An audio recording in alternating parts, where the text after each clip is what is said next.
You are listening to the Mantic Games podcast. I'm Chris, and as ever, I'm joined by my good friend Clem. Hi, everybody. Yay, we're underway, Clem. Long time no see, yeah? Yeah. So this month, it's just you and me until Steve joins us, the elusive Steve. Right. And he's not just doing it because he hates sci-fi. I think he's actually got stuff to do. Hey there, I'm Brian. And I'm Rick. From Deadzone, the podcast. And you're listening to Mantic Universe Podcast. For everything Mantic under the sun. Yeah, I wonder if it's just a shtick, like to seem important, like, I can come later once you've done the introduction and stuff. Sort of a Marilyn Monroe type situation. Yeah, quite possibly. Maybe he's just waiting for us, and yeah. Anyway, yeah, hi Steve, we love you. Yes, he might even be on the call. Who knows? Just on mute. So, right, Clem, you ready for me to run us through the actual running order? So, on the menu for today. So, 1, welcome and on the menu. 2 is our introduction. 3, the numbers have gone weird, but it's our warpath, Firefight. 4thly, we're going to be talking about our warpath, Deadzone. We're then going to be talking about our Pannithor, Kings of War latest, our Pannithor Armada, and we have an Armada section this month, dear listener. Is there, though? Somewhat. I can say at least 2 sentences about it. Then it counts. Pannithor. So Pannithor for this month, Clem, is Star Saga lore, which I'm very, very much looking forward to hearing all about. And if you have to put yourself on mute and start frantically reading, that's just where we are. Well, I've read it. That was about 4 weeks ago because that was for the previous recording date, and I forgot everything, but it's fine. So you've had plenty of time for it to settle into your brain. That's how we're selling this. Right. Sure, why not? And a topic of the month this month, if we get to it, is coping with hobby burnout.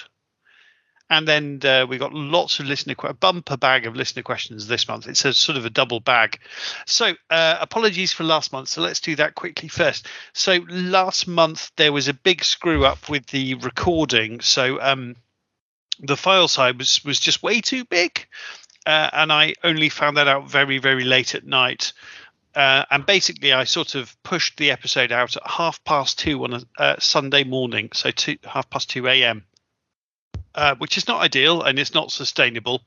And a couple of very nice listeners happened to let me know it was completely screwed up. And then Clem, bless him, stepped in because I simply didn't have the time and corrected things. So I think we didn't run it through Levelator, but apart from that, it sounded absolutely fine listening back to it. So thanks ever so much, Clem, for stepping in and saving the day. Sure. I mean, for once, I did some work and not just the fun part of chatting with a friend. So that's completely fine. Yeah. How did you find it?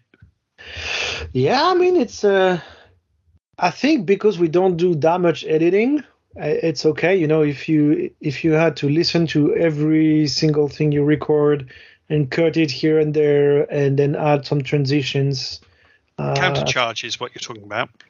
For example, yes, I think that would take a lot more time and a lot more energy, and I'm not sure I would have the energy to do it. But yeah, I honestly, if that was our criteria, honestly, the podcast wouldn't exist because we just wouldn't have the time to do that. To be quite honest with you, buddy.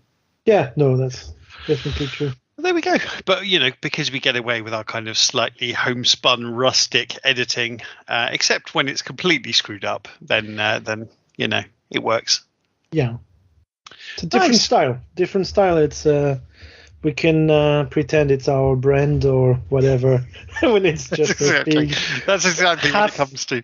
So I'm so jealous of counter charge. Not skilled enough to do it properly, and so we'll do it our way. Yeah, absolutely, buddy. Absolutely. So, but 2:30 on a Sunday morning that was pretty grim, if I'm honest. So, never mind. And then last month, Clem, we had a recording slot signed up. We had Mark, and then I won't say who, but somebody had a conflict, and we just couldn't get around it. Yeah. But we're not saying who. So, apologies, dear listener. Yeah. But what we've done to try and minimize that going forward is we've already booked a couple of sessions in advance, which is unheard of for us. So this last minute telling people literally the day of the recording is a thing of the past, Clem, at least for the next couple of months. So I'm really, really happy about that. Well, let's wait until I miss or someone else misses the recording date. Who knows? But yeah, no, it's a kind of planning for that. Absolutely. And I'm just sorry, dear listener, I'm just fiddling around trying to add Steve Hildrew to the call. And I've entirely forgotten how we do that. I'm pretty sure there's a share meeting. I feel like we should edit this out, but can't. Can I copy a link to share with someone? Clem, can you see it, buddy? I have no idea how that works, but it should be pretty. There's app participants. Steve, where would you like us to be in the running order? At the end? Yeah, we're at the beginning. Yeah. We were a bit late starting, and you know, we're a bit out of practice. And, you know, Deadzone. Deadzone. Yeah. Wherever you like, my friends. I'm just here to offer some sarcastic comments and you're brilliant at it, though, Steve. You know, whatever you like, my friends. Whatever you like. Perfect. Also sell some Clash of Kings tickets. Not anymore. I don't need to sell. Hang on, guys. Hang on. This we need this in the podcast. Hang on. Maybe I make a weird noise so I can see. Maybe I can see that on the editing. Okay, and dear listener, through the magic of editing, you didn't hear all that. So head over to Corvus Games Terrain and put in the code MUPodcast15 at the checkout to get a massive 15% off your order. Wow. They're already great prices, Steve. So, I mean, you know, fantastic. That sounds amazing. It does, doesn't it? Fantastic. So we're just in time for Mantic News. Oh, Steve, do we need to introduce? I feel like we need to introduce you. Hello. Dear listener doesn't know you already, but we have with us, through the magic of sound recording, Steve Hildrew. Hello. Oh, that was nice. Perfect. Oh, I like that. There we go. Okay, so Mantic News. Lots of stuff. Yeah, we've got sort of 2 months. In a while. Yeah, I think we're going to miss a load of stuff as we usually do, to be fair. But Northern Alliance, Steve, what did you think of the new Northern Alliance models? You know, ambush boxes. Rook on a rock. Rook on a rock. Rook on a rock, isn't it? So rook is a word for raven, right? The Ravens. Are they the new Scorchwing OP spam? Are people going to be repainting their Scorchwings black? Well, I think you know, I've played against the new Northern Alliance. And I would just say, stock up on frozen tokens because your army is now frozen. Also, they all have vicious, and that's pretty much it. So yeah, these OP. I think it's, you know, we need to play it. I think it's super cool. I think people who like, very thematic, isn't it? There's lots of snow and ice. It's interesting. So it's fair to say. People like to declare things broken before they've tested it, but give it a play, see what you think. I think Ice Elemental to 12-inch Icy Breath is terrifying. And wasn't it always the case, though? 10 inches. It was 10. Oh, okay, they were interesting. Too strong before already, in my opinion. Like, you can make them really unfun already before. And did they change the price? I don't even know. Yeah, that's it. I think the principle is, Chris, you see, because if you're at 10 inches and you freeze someone, it doesn't really make a difference to take an inch off their movement. If you're at 12 inches and you freeze someone, that means that maybe if they're movement 6, they're now movement 6 5. Infantry can't charge, right? Probably. So, and speed 5 infantry can't charge. And so you've gained a whole lot of board control out of that particular rule. But wasn't that always the intention of the frozen rule, though? Wasn't that always how it was designed? It's just it didn't really work. So the person I played against had a bag of 20 frozen tokens. We used them most turns. So all my units became, because anyone near an ice elemental becomes frozen just through an aura. So it means that if you have a special rule, they're vicious against you. So basically the whole army gains vicious. Very powerful synergies. Does sound cool, though. Yeah. I mean, that was my first Mantic army, and didn't play it as often as I would have liked to. So definitely up them in the power rankings. I think they struggled somewhat. Not everyone struggled with them, but I think normal players kind of did. And I think this has kind of put them in a place where they are very, very, very competitive now. Interesting. I mean, I suppose the ideal situation is if every army is competitive, right? But I know it's impossible to balance perfectly, but it sounds cool. I mean, when you have new stuff, obviously people need to figure it out, like how it works, and adjust to it. So probably makes it even stronger for the element of surprise. Mm. Speaking of which, Mantic Vault, Soul Flayers. Let me just show you something. You got obviously this is for only for the people watching this, but I'm just waving things in front of the camera. It makes for a great podcast. This is just handful upon handful of printed Soul Flayers. Oh, they look amazing though. They're very cool and they print amazingly well. They're huge models, huge, but they are beautiful. Amazing. I have the cast resin versions of them, and I love them. Yep, pretty cool. Very cool. I wish they didn't have Very 6 legs, cool. but apart from that, they're very cool. And there's loads of... Sorry, Clem, go for it, buddy. No, go ahead. Sorry. There's loads of other great Night Stalker stuff, right, in the vault. So the Mind Screech, which is pretty hard to get otherwise, wasn't it? That's crazy. My first instinct as soon as the Mind Screech came out was to print, like, to maximize it so it was the maximum size I could print on a build plate, so I could work out how massive I could make them for a laugh. Okay, that sounds amazing. That sounds really cool. It's the first thing I do is like, how big can I make this model and print it? Sounds like a good plan. What's the answer? Very big. Pretty freaky big. Pretty Let me show you big. something else since we're on the topic of it. This is This is great for radio, dear listener. They let us print Ronnie the Bard's. And this that's cool. That's really cool. Oh, you've painted it beautifully. The 75mm Ronnie the Bard, which is actually you've turned it into a trophy. One of the painting trophies for Clash of Kings. So. That's amazing. Then. Looks absolutely amazing. Super. Yeah, I mean, they also have the fiends in the vault, right? Like they basically everything that you want to print several of is in the vault. Like that's insane. Everything annoying to buy, everything expensive. They just announced the Hellfane. Have you seen that? Yeah, but that's the 6 months fidelity reward or something. That's cool though. That's a great model. Cool. It is. The thing is, you won't print 2 of those fuckers, will you? Hey, look, the guy I regularly play against plays with 3. What? 3 That's no. I must admit, I was listening to the Countercharge Abyssal Dwarf Army review recently and thinking, sounds good. And it was like when they did the Twilight Kin review. And Steve, you were on there, and basically saying, they're rubbish. No one would play this army. And I'm like, interesting. Who said that? I would never say that. Twilight Kin. No, it was. I think it was back before people worked out how they're supposed to play them. So it was. People were saying they couldn't get their head around the army and things like that. No, it was a very enjoyable. There was you and there was Fred from Oslo. No, it was great. It was a great episode. Very, very much enjoyed it. Yeah, you talking about impalers and such. It's very, very enjoyable. Yeah, I love Twilight Kin. Just in case we're unclear, I'm trying to give you a compliment.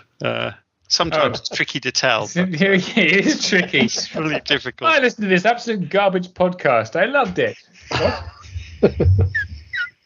It was dreadful, but very entertaining. So, I think dwarf ships as well for Armada. Now we're just listing things, really, aren't we? What do we think of the new Abyssal Dwarf fleet? I think it looks cool. Lovely paint job in the photos. Pretty nice. Yeah, I think they fit the style quite well. I like them. Yeah. I haven't looked. Not gonna lie. Fair enough. You haven't seen them. Be honest. I'm a one game man, Clement. That's true. Right. I think you did buy some ships, though, didn't you, Steve? Just haven't got around to actually playing it. I bought them, played once, painted them all up, and then sold them. So. Oh, okay. Well, that's one less thing to worry about. Nice. Yeah. And what do we think of? There's Mantic Worms. There's a Walking Dead dice game and something else. That's the Mantic board game division, I guess. Yeah, the dice game is kind of the same game, reskinned, and it's kind of roll a few dice here and there, and there are cards. I've seen how to play video. It seemed cool, but kind of superficial, I would say. Like there's not much to it, but still interesting if you just want to roll dice very quickly. And Worms, I mean, for now, the only thing we know is there's a Kickstarter coming, and that's about it. Like on the actual gameplay or the visuals or stuff like this, we haven't heard much. There was an interview with the rule designer, I think, Roni and the rule designer. I believe I've seen a video like that, but I don't remember any particular tidbits about how it actually works and how they actually managed to translate that to the tabletop. So I don't know. On one hand, I loved Worms, right, when 20 years ago or more. Did you have it on the Amiga, Clem, like I did? Not on an Amiga, but similar. Similar story. The thing is, I think the mission for the board game division is to bring in new blood to the hobby. So kind of teenagers, and I'm not sure teenagers today know what Worms is. You know, like it's kind of more a license for old farts like us. So maybe it's good to bring in people like us, like, hey, I'm 40 now. I'm bored with my life. What can I do? Maybe I'll play tabletop. And hey, Worms looks cool. That's my entry point. Maybe that's the plan, but I much prefer Blitzball, for example, like in the type of game. And I love that game. Yeah, it's a great game. Like something that you can buy for pretty cheap in not only tabletop store. And that's a good gift for teenagers, I think. Kind of thing you might spontaneously pick up in a bookshop, and it's of that kind of price that you might get it spontaneously. I think it's like 40 euros, right? These things. And sometimes they go on sales for even less. And so 40 euros, I think, is a reasonable gift for a teenager or something. Is it a bit? Is it sort of like a light Blood Bowl? If I'm honest, I don't really know what it is. Yeah, 100% is Blood Bowl. It's Blood Bowl with smaller teams and easier gameplay, like a quicker gameplay. But if I'm honest, I much prefer Blitzball than Blood Bowl. And they've made a few of these games, like so the Games Workshop's board game division, let's say. And I was hoping Mantic would do something similar or even smarter. And I think Worms. Yeah, I'm not 100% convinced it's exactly doing the mission. Have you tried Dreadball, Clement? I haven't yet. I did not buy it, but Chris has it, and I think we should try playing it at some point. We definitely give it a try. Rave about Dreadball. They rave. They say it's like infinitely better than Blood Bowl. People are just honestly crazy about it. They play it, but you can't get able to play it because Blood Bowl exists. Yeah, that's a tricky thing, isn't it? Yeah.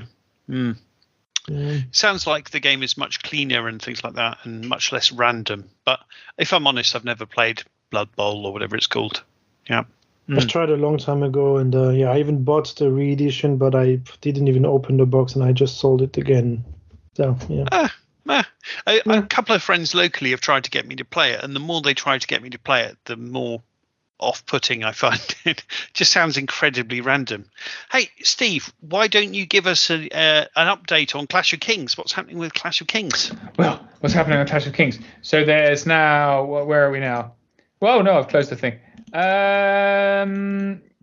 We've got 1, 2, 3, 4 days, and then 1, 2, 3, 4, 5, 6 weeks. 6 weeks and 4 days to go, buddies, until we kick off. So I'm not sure. Again, I'm great at this radio thing. I'm going to turn my camera and Chris and see. Can you see over there behind the sofa? Can you describe what you see?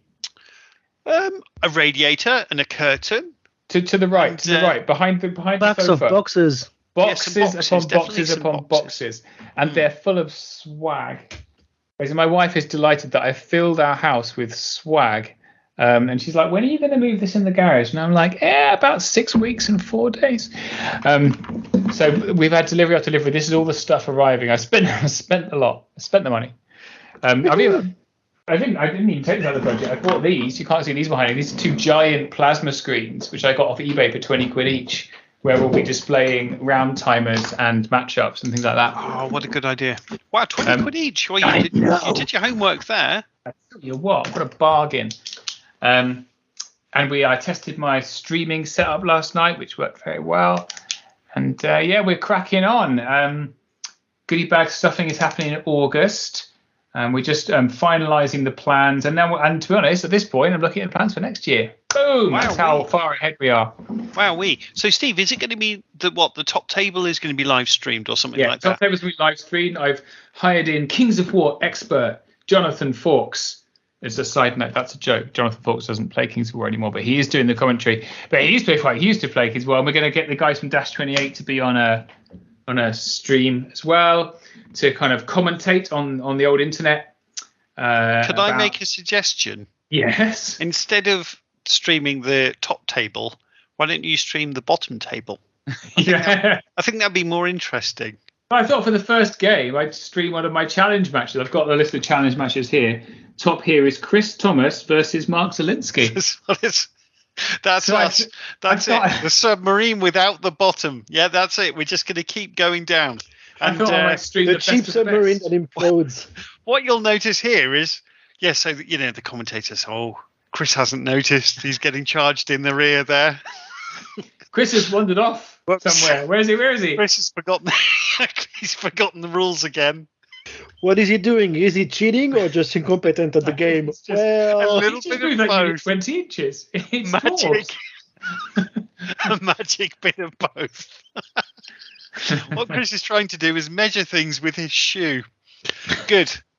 See, I just think it would be so much more interesting than the top table. Yeah. It's going to be two drunk people. I mean, watching the US Masters stream. I was watching the US Masters stream, and they were streaming 3 tables at the same time, which is ambitious, but I'm going to say actually quite annoying, because what they do, you'd start getting into the game they were in, and they're like, right, now let's switch to another table. You're like, no, don't. I want to stay on this one. I could imagine it, though, if there's people fiddling around with dice or, you know. But then, in the last round, they had like the match for US Masters approaching the final turn, and they were like, right, let's just skip away. And the whole chat was just like, no, bring it back immediately. And they, bless them, they did bring it back immediately. That's good.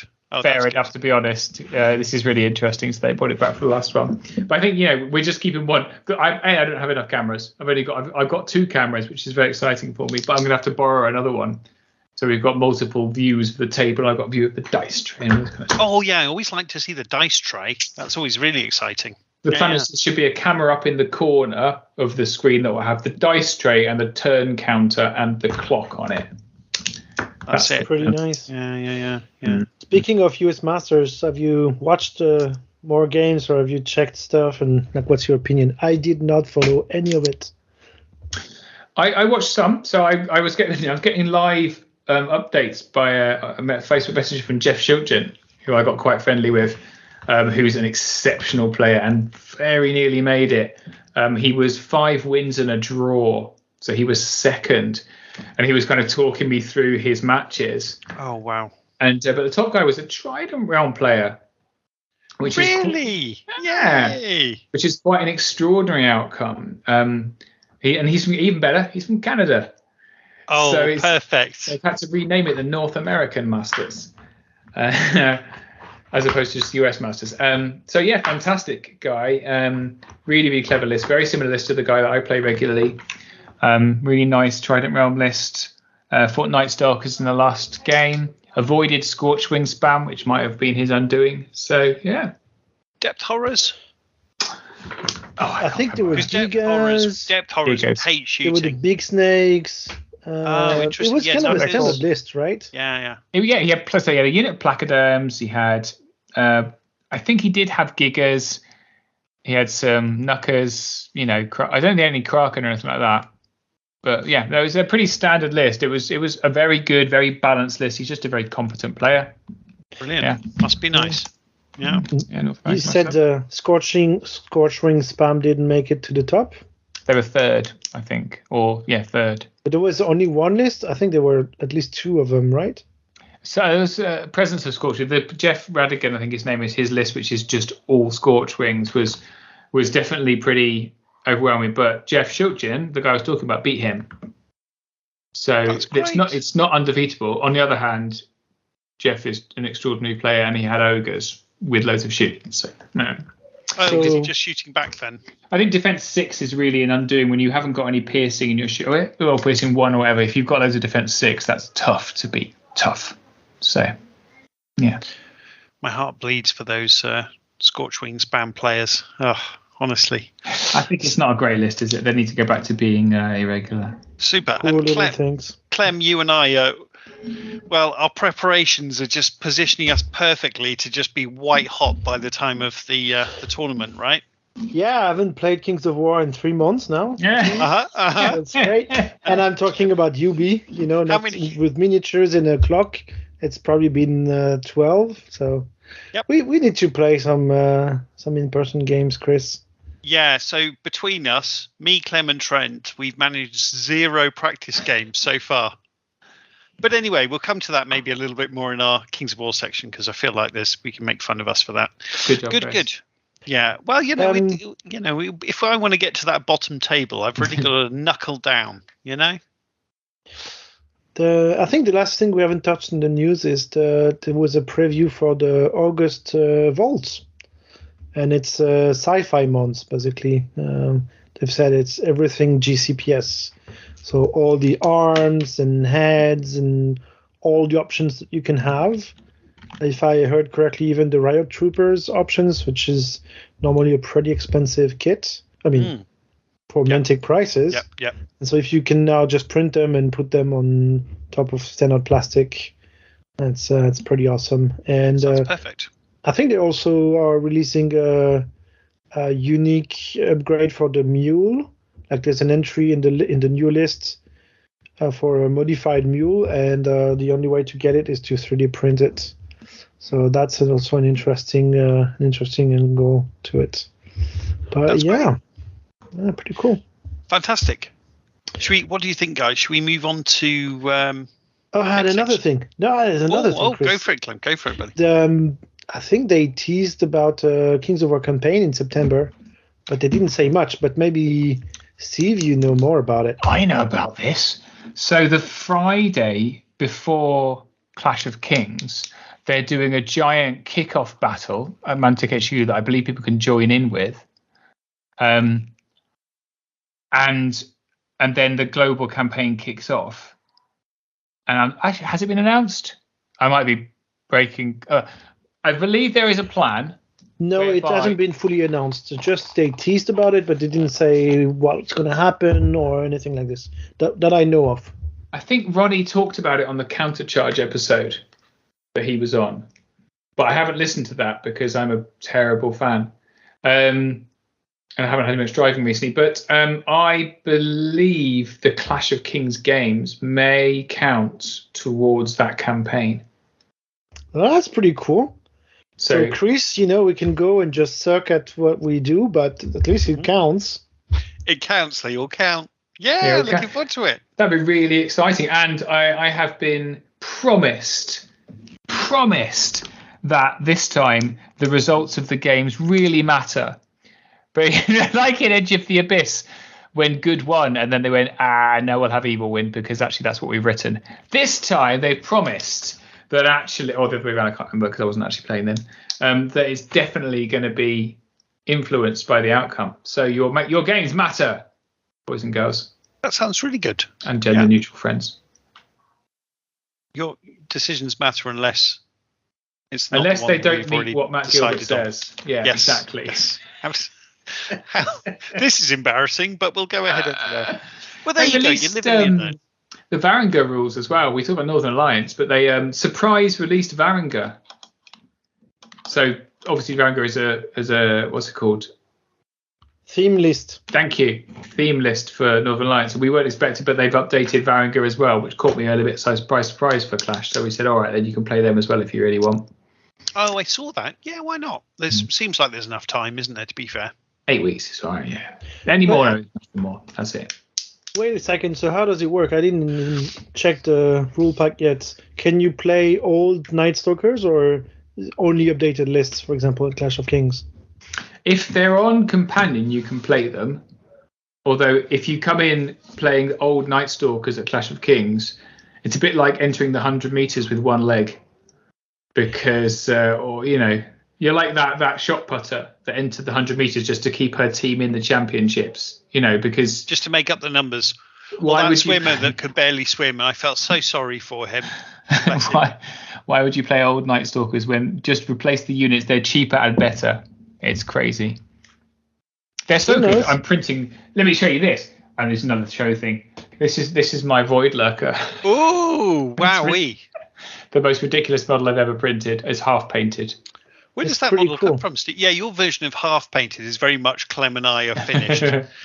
It's getting there. But even these wings are so impractical. This is this is a model I would describe it. It's a centipede dragon I got off my mini factory, but its wings are 35 centimeters wide, so they are ludicrously impractical. So I've made it so you can just pop it off like that. Oh, that's very cool.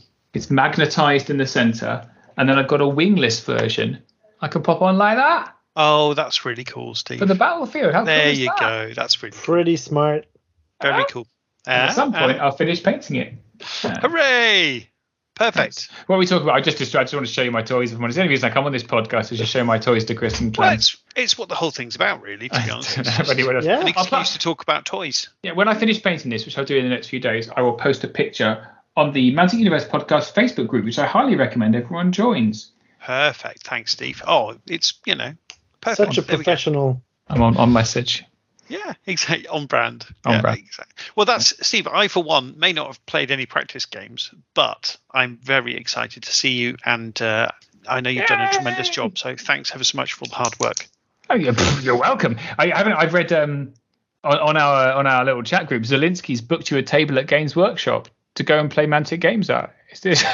Well, he was politely messaging us for ages, kind of saying, "Guys, what's the plan?" And Clem and I, there is no plan. There is no plan. There is no plan. So he's just sort of politely gone ahead and done it all for us. So, yeah, thanks, what Mark. A legend. Thanks, Mark. Yeah, he's such a great guy. Super.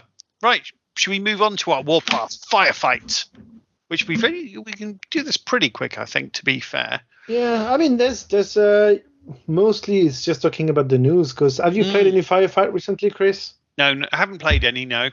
Yeah, me neither. So, but there's a bunch of stuff on pre-order now. So... Steve's walked off. Yes. Yeah. New rules, new game mode, which has been teased to us before. Sounds cool. New book. New boxes, which also look cool. Two new starter, yeah. Yeah, maybe you can talk a little bit, Clem, about Mantic doing partnerships with Warlord and with, I think it's called Rampart or something, for vehicles to get it into Firefight. Right. I think they're cool vehicles. There's a sort of a drone tank from Gates of Antares, and there's a sort of more traditional, sci-fi. Let's be honest, it looks pretty 40k. It's World War II. It's a World War II tank. World War II kind of. What are they called? The human faction in 40k, Guardsmen or something. Looks pretty. Wait, Astra Militarum. That's them.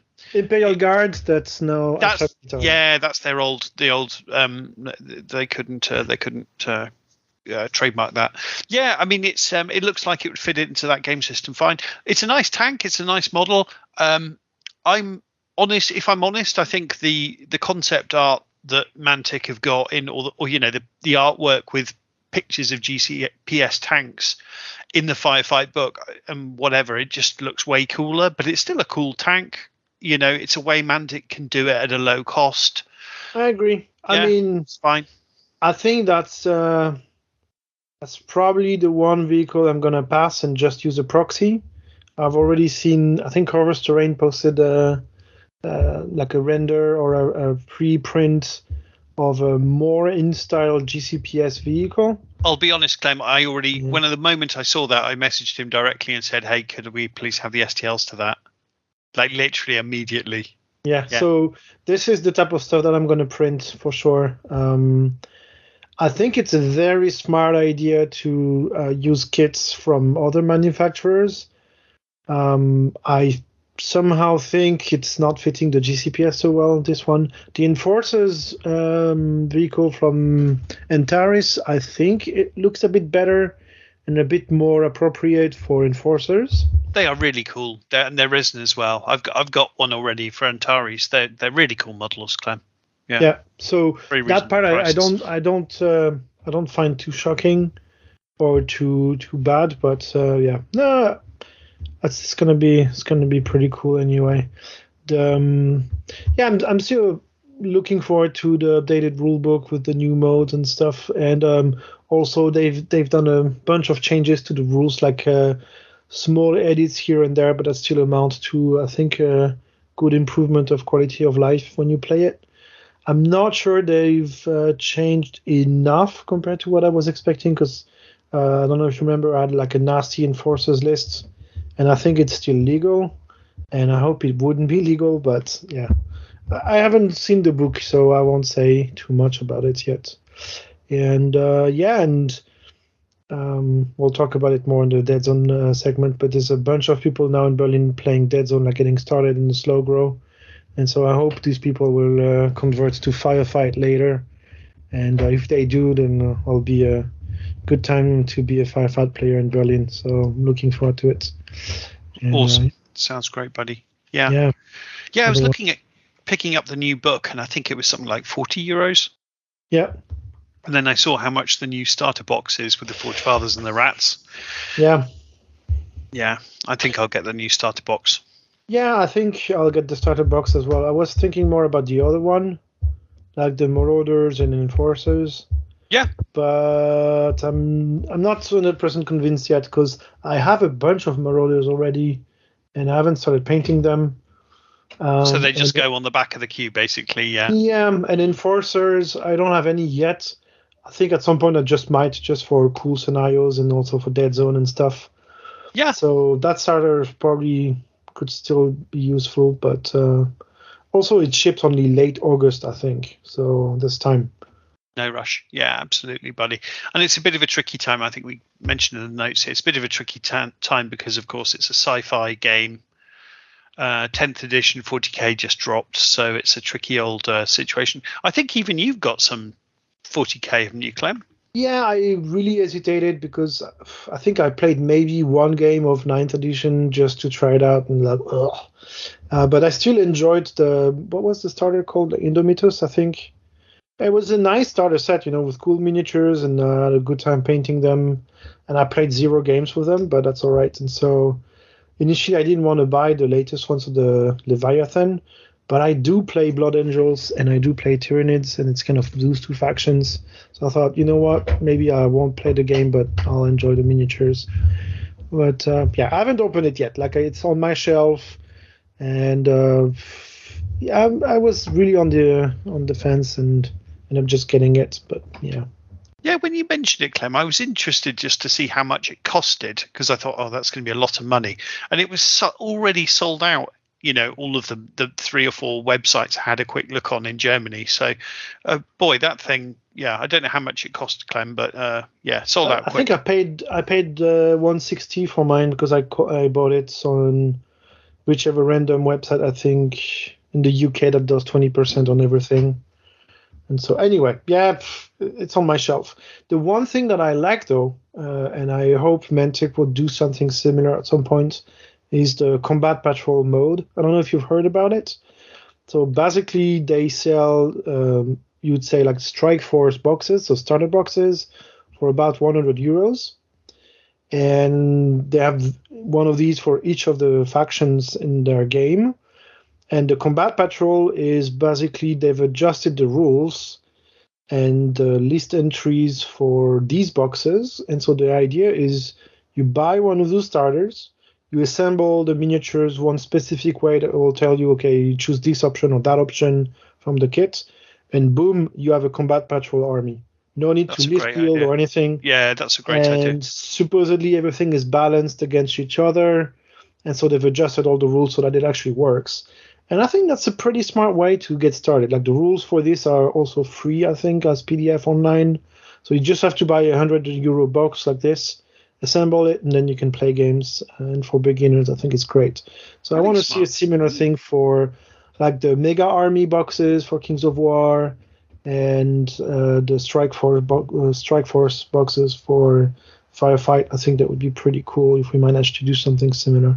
Yeah, great idea. So, should we move on to our warpath, Deadzone? Yeah, why not? Let's go for it.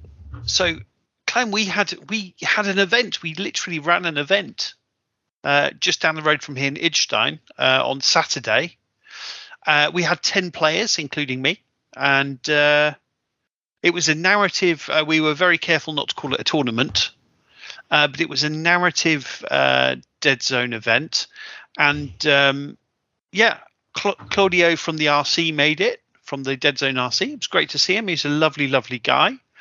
A colleague of mine who I've mentioned on the pod previously, who we met at a conference, he came all the way from Saarbrücken, so that was great. So he drove for a couple of hours, stayed for the weekend. And I had a fantastic weekend. And we've just got, because it was narrative and Clem wrote the narrative for the weekend, because Clem's great at it, perhaps we could ask Steve to maybe read out the introduction that we had at the event.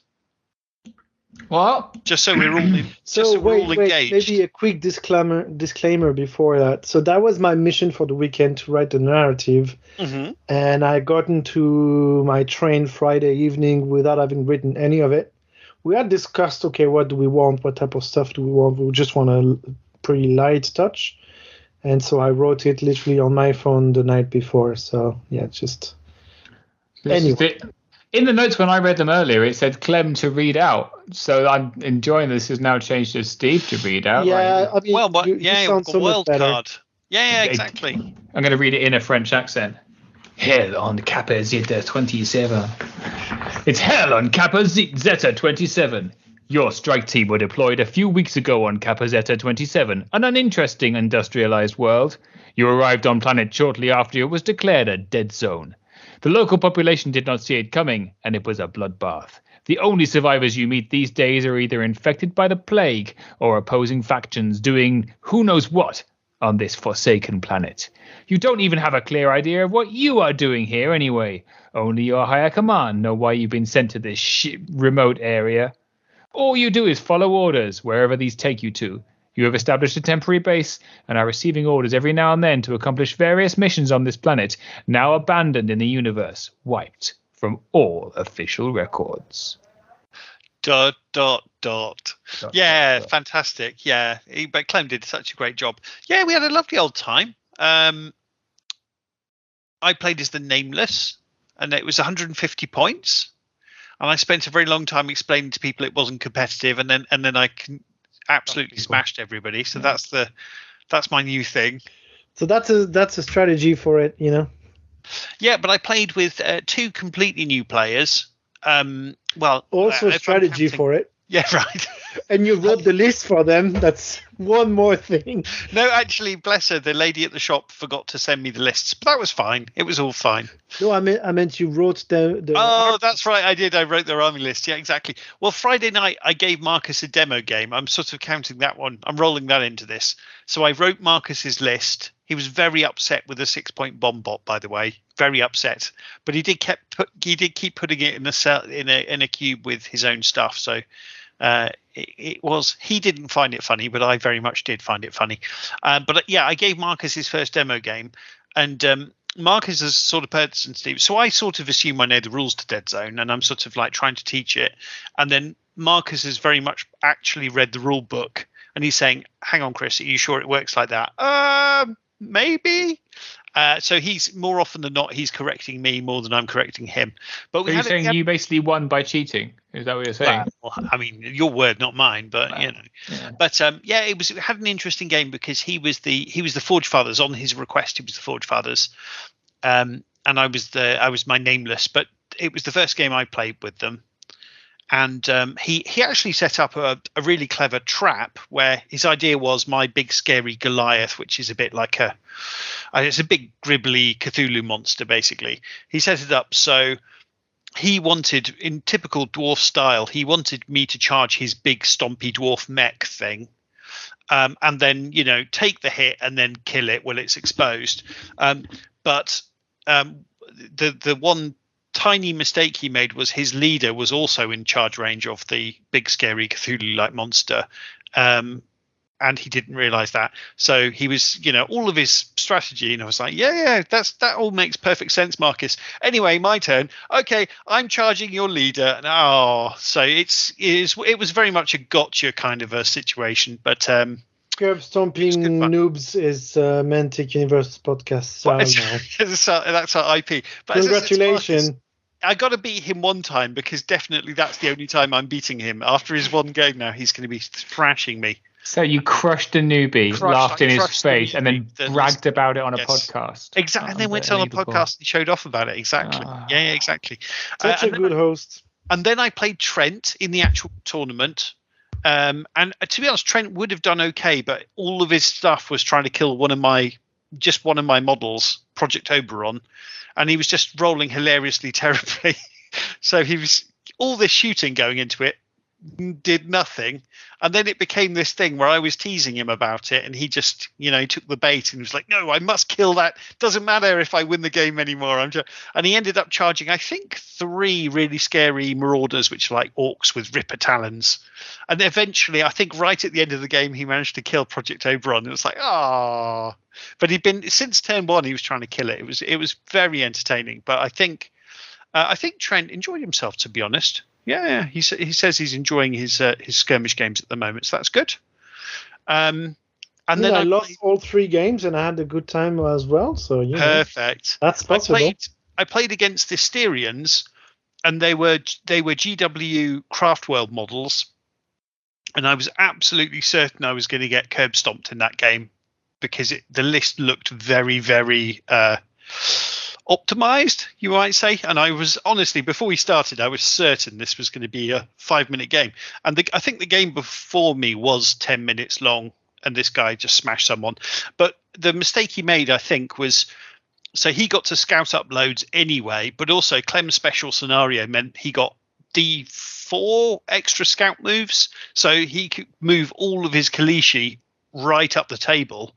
And also we didn't say they don't stack, so he was literally just outside my deployment zone at the beginning with snipers and Kalishi, anyway, it didn't look good for me, but I ended up actually winning that game, which I was very surprised about. But because the Kalishi was so far ahead of stuff, I could just eat them, and then once they were dead, he was in trouble. So that was surprising, but it was really, really fun game. And as I said, I was nervous that was just going to be a total wipeout. And then we had a multiplayer game as the finale, and we were all trying to escape into this ambulance because obviously, spoiler alert, the planet was blowing up, so we all had to get out of there. And I got my massive Goliath into this space ambulance thing, which was very funny. And it was like, the end of Alien when she goes into the escape pod and there's this massive Cthulhu monster type thing waiting in there, because a few dwarves made it into the escape pod as well, So it had snacks for the road. Yeah, exactly.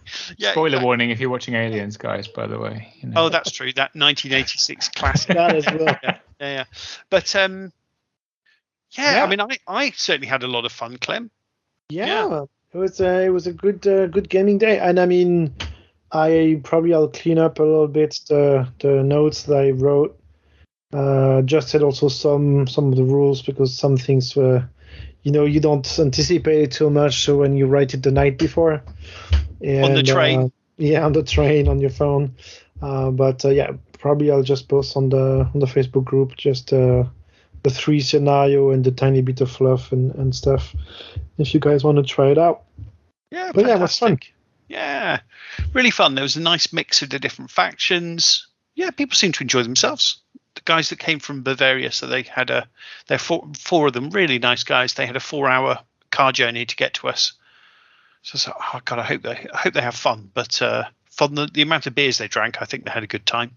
Yeah, it was good to see them. Yeah, it was very nice that they made the trip, and I think they also had a good time. So traveling for gaming events or tournaments, it's part of it is about playing a game, and the rest is about having a good time with your buddies, right? So yeah, exactly. Great. Yeah. So maybe next time we're in Berlin, Claremore. Yeah, I think so. So I'm basically moving sometime in September. So until the end of September, I don't think there'll be a gaming day organized in Berlin, but in October or something, yes, definitely. That's on the calendar, especially because, as I mentioned, we have a very active, slow grow Deadzone thing going on these days. People are now painting their 150 point strike teams, and I think we have like 8 or 10 people, something like this. So I'm pretty sure if we organize an event sometime in October, there'll be players, like local players, already joining. So yeah, it's going to be pretty cool. Amazing. And yeah, speaking of which, I basically managed to prime all the Star Saga stuff and my Mason Lab Cyborgs for the league, but that's all I've done. I didn't paint any of them, and I'm a bad person, and I need to paint more, but I haven't, and that's it. I also haven't painted my terrain, in case anyone was wondering, but thankfully some local players have volunteered to help. So yeah, it's going to be painted at some point, I guess. Oh, that's cool. And before I forget, we had some prize support from Mantic, which was good. And we also had some special 3D terrain pieces that I 3D printed that a very nice person in the community designed. So thanks ever so much, Dan. So that was cool. It was really cool to be able to give that stuff out. That went down pretty well. So that was nice. And and I gave aside from the gaming day, I gave 2 demos to friends, and one of which has bought a starter box for Deadzone. So that's good. That's progress. You've infected him. Yeah, building the community one player at a time. Exactly. Yeah, exactly. Yeah. What's the difference between the Nameless and the Plague? Oh, okay. So the Plague are sort of zombies. Zombie Plague. They've got the plague. So they've been infected. So they're these really old art. It's a bit like a 1980s horror film. Like in the beginning, someone might go into this weird antique shop and buy this old box or something. Oh, look at this. Like this puzzle box or something, like Hellraiser, because they find these old artifacts and go, oh, this is nice, take it home, and then a little bit of cheeky plague gas leaks out, and then you go, oh, I don't feel so good, and then 4 minutes later you're eating your. Didn't the Asterians cause the plague? Yeah, it's heavily hinted at.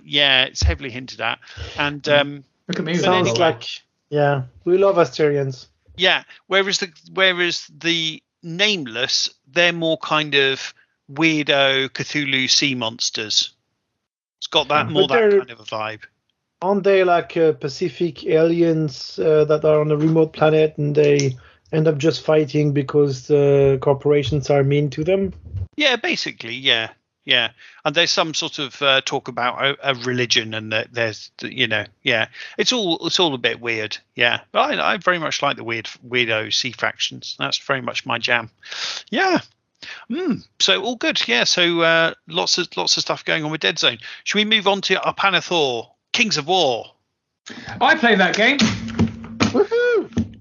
Tell us all about it. We're a mere hour in, and Steve gets to say, that's a game I play. Does everyone else do this, right? So I was waving around on the radio, which is stupid. The what's they called? Night Stalker models that I printed because I'm just going to print an army. Because you can. I don't print an army. That's the stupid thing. I'm going to print an army. He says, buying packet after packet of scarecrows from Mantic. Anyway. But that's what Mantic want. This is how they make money. You buy the hard plastics, which they can make cheap, and then you print the rest and give them a bit of money every month. It's perfect. Here's the problem. Here's a small selection of the Empire of Dust boxes I have down by because that was my next army. And I literally bought the whole bloody army. It's in boxes down by my desk. And now I haven't even finished painting all of these, whatever they're called, Hellstrikers. There's a half-painted Hellstriker in my hand, because I've run out of blue contrast paint.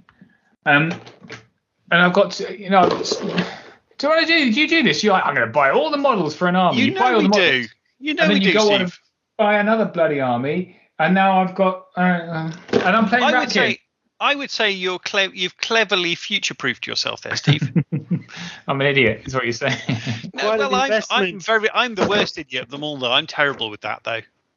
Oh, imagine doing that, but also with different game systems. Nightmare.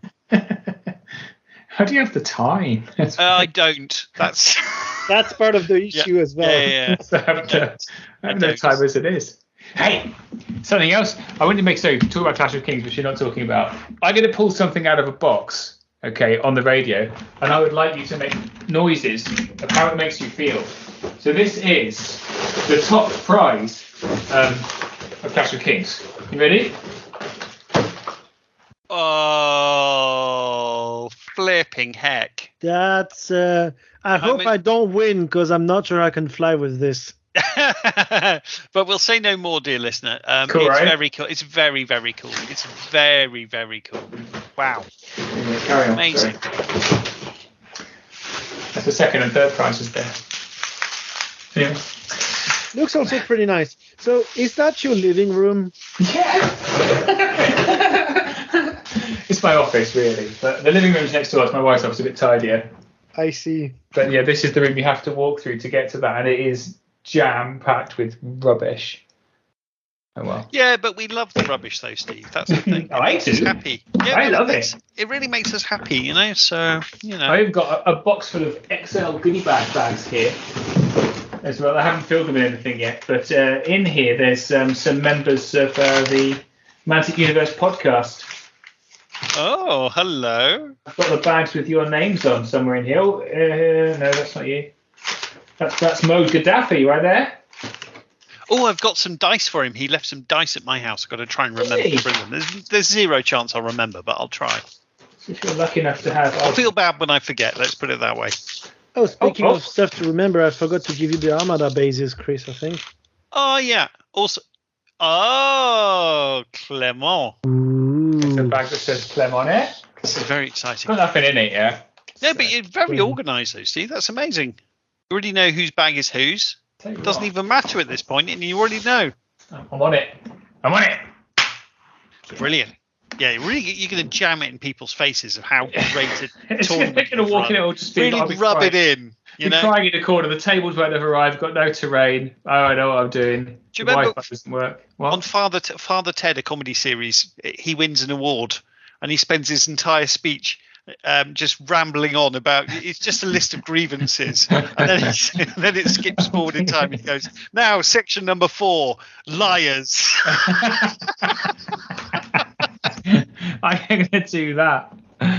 I mean, Yeah, just really rub it in our faces, Steve, that you've run a good event. You know, don't another thing about don't counter charge. forget it. Yeah, exactly. And another person who wronged me. No. Where are they now? Oh, there you are. Hey, guys. Hey. Oh, Yes, I'm very much looking hysterical. forward to it, Steve. Yeah, yeah. Did you say we're 6 weeks out as time? 6 weeks and 4 days. 6 weeks and 4 days. Anyway, are we doing our Pannithor? Our stuff. So apart from, I'm going to stop talking about Clash of Kings now. So let me tell you, I went to a tournament since I last talked to you, up in Sheffield with my friend, Oh, run by my mate, and I won. congratulations! So Hey, Impressive. I'm just sitting here grinning. I have nothing else to say about it. No, that's If you want to know brilliant. more about it, you can watch a video on my YouTube channel. It's I'd very much like to. Yeah. by Dragons. Are you honestly not? Are you just referring us to your YouTube channel? You're not telling us anymore. I played Rift 4 Jorks. It was a good tournament. I think we had fun. It was great. That's brilliant. How many players? 22. Pretty big. Yeah. Yeah. What, 1 day, Well, 2 days? 1 day tournament, 3 games. So I got very lucky. I 2,300 had points. 2,000 points of Rift 4 Jorks. And I had the first player I played was a brand new player. So he didn't have a lot of experience, but we had a great game and enjoyed it. Second game was against a very silly list, which was 8 units of elves. And run by my good friend Sharad, who runs a tournament called Battle Masters that I'm going to this Saturday coming. We went for dinner with Sharad. He was lovely. He Very is charming. lovely Man. and insane, and it's the oldest Kings of War tournament in the world. He runs. He's a great guy. So he come up with this elf list, and it had the Dragon Kindred Lord with Brew of Sharpness for no reason. So he was hitting on 2s with Elite, wounding on 2s, and 2 hordes of Dracons, and then 3 Gladestalkers, and then just massively expensive unit. He had 8 units in the whole army. Anyway. Maybe So he just doesn't want to paint very much. he said he just Yeah, came it's up just with to it travel in 5 light. minutes. You know? Yeah, He had all these right. version 1 Dracons. So he's had this army since version 1. And the original old metal Dracons, they're appalling models, but he's got hordes of them. So it's the original stuff. It was quite fun to play against him. So I beat him, and I had a really, really tense last game against a really good ogre player called Rich Tomlinson, who I played before, and it came right down to the wire, and I beat him. So yeah, I got 3 max point victories. Congratulations. Maybe Mantic could not to belittle your achievement, Steve, because that's really impressive. Maybe Mantic could have a scheme where if you give them one old Dracon, they'll give you a new one. You know, But why would you get rid of them? They're classics. Well, maybe if you want something lighter to carry, I don't know. The new Draco. Well, you can buy them. That's also. Well, yeah. I mean, obviously, that's what Mantic want you to do. Of course. Yeah. It's a bit, it's not a serious suggestion, if I'm honest, but very good. That's good. And then I've been practicing. So I'm going to Battle Masters this Saturday, right? And I thought just for larks, because I've won with Rift Forge Orcs, and everyone would expect me there to play Rift Forge Orcs, but I don't like the pressure of people thinking I'm good. So instead, lightning won't strike twice, which is ironic because lightning's their thing. It is very much their thing. I see what you did there. Yeah. So I thought I'd come up with an idea. So I've been playing my friend. So we've been. He's got a real. Steve, you're mentioning your friend and your mate a lot without mentioning names, and it's starting to get suspicious. So me and my friend went and met this other friend. Oh, there were so many friends there. Honestly, I got loads of friends. A room full of friends. How many did you have? His name is Andy Hawley. Super guy. So Andy Hawley is very well known in UK tournament scene for being the zombie guy. He's a well-known existing person. He's a real man. Good. He's a real. Is he the 2d6 guy? No, that's Andy 2d6. That's Andy Ransom. The Gingy Legend or something. The Orange Legend. The Orange Legend. Yeah. We're getting confused here. You lost Andy Hawley. So he is the zombie guy. So he has. Steve has so many friends. It's difficult to keep track of. So many two friends. He has an all zombie horde army, and it's just all zombies, wall to wall to wall to wall zombies. That's his thing, right? And it's quite fun. It's like wave after wave of absolute garbage. It's like real trash meta. It's just like 3 necromancers and then all zombies. And we thought that'd be fun to do with rats. So we came up with an idea where it was like all Ratkin warriors. And then I realized I didn't have enough Ratkin warriors. I thought I had 8 hordes. It turns out I had 8 regiments, which is less than 8 hordes. That's 4 hordes. So I borrowed a bunch of old GW Skaven hordes off my friend Simon, a third friend, 3 friends. So I borrowed all his old Skaven. So it's 2 Ratkin armies. And then I got all these Ratkin out and I put them on the table. They look great. A horde upon horde upon horde of Ratkin. Absolute garbage. Plays like they do not work. Does not work. And since then, but because I'm like, if something doesn't work, you can kind of like, I'll give up on that, do something else. No, I double down. on that shit. I'm going to do more. I guess what I need didn't have enough hordes in it. Simon, have you got any more rats? He's like, yeah, why am I that? Can I borrow a couple more? So I got up to 12 hordes in the end. It still wasn't really working. I've played more practice games with this bloody army than any other army. I've changed the list about 15 times. I've got to a point when it's all right now. It kind of works. We should just, because I had to submit it in a hurry last week without having tested it. So I just made up a list that I thought would be all right. And so I've got many hordes of rats, and I'm taking a giant massed rat horde army just for fun. Best of luck, Steve. Sounds cool.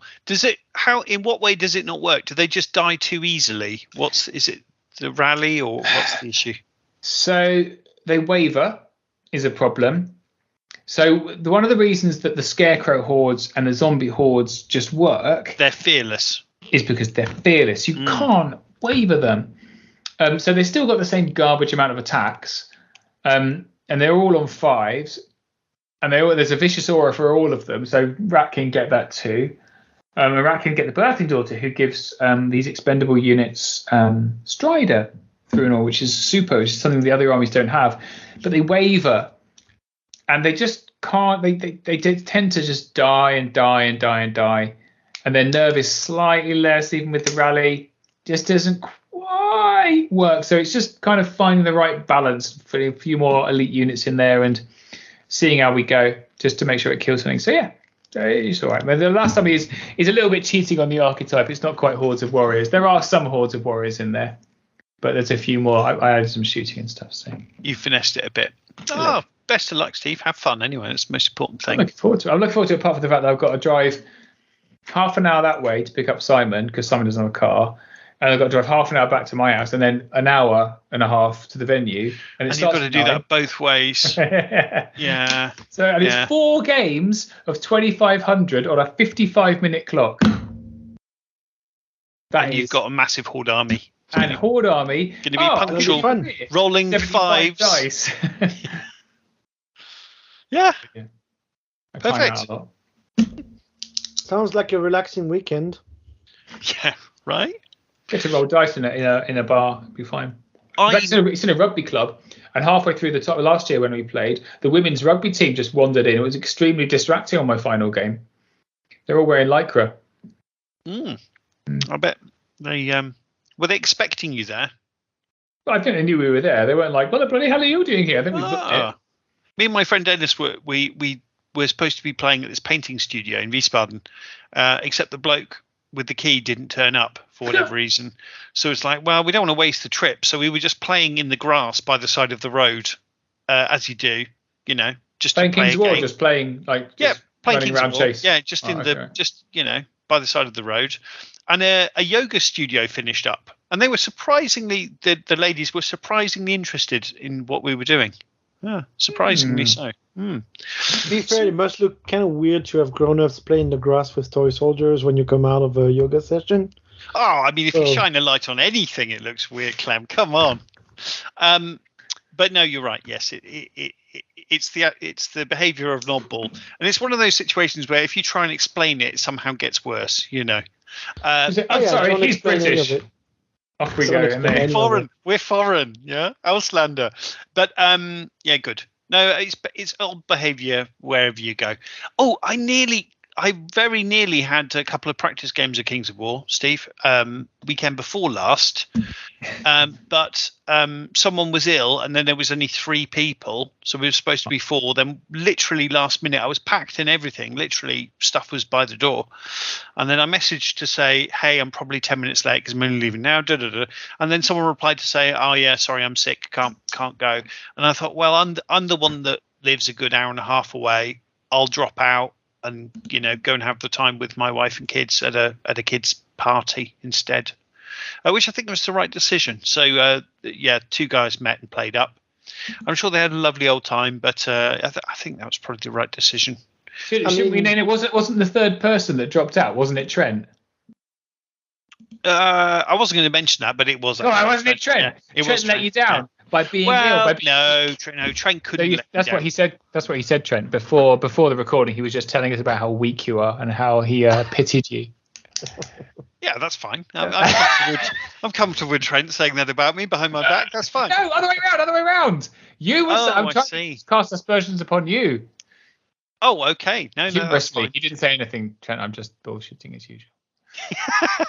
I mean, I also brought my salamanders to Frankfurt last weekend, and we didn't play. So no, we didn't manage it. Did we? Nearly did it, but yeah, didn't. So close. Guys, there's this great game called Kings of War. You should try it.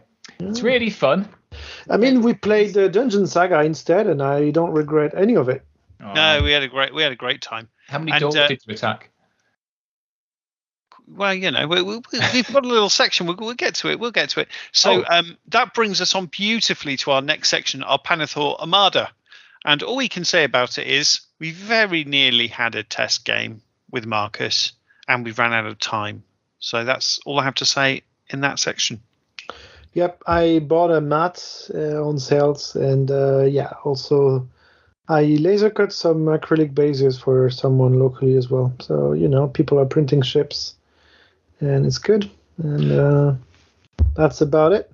That's really good. And Friday night we nearly played Armada because he's really into his Armada, but I couldn't find my mat, and so we played Deadzone.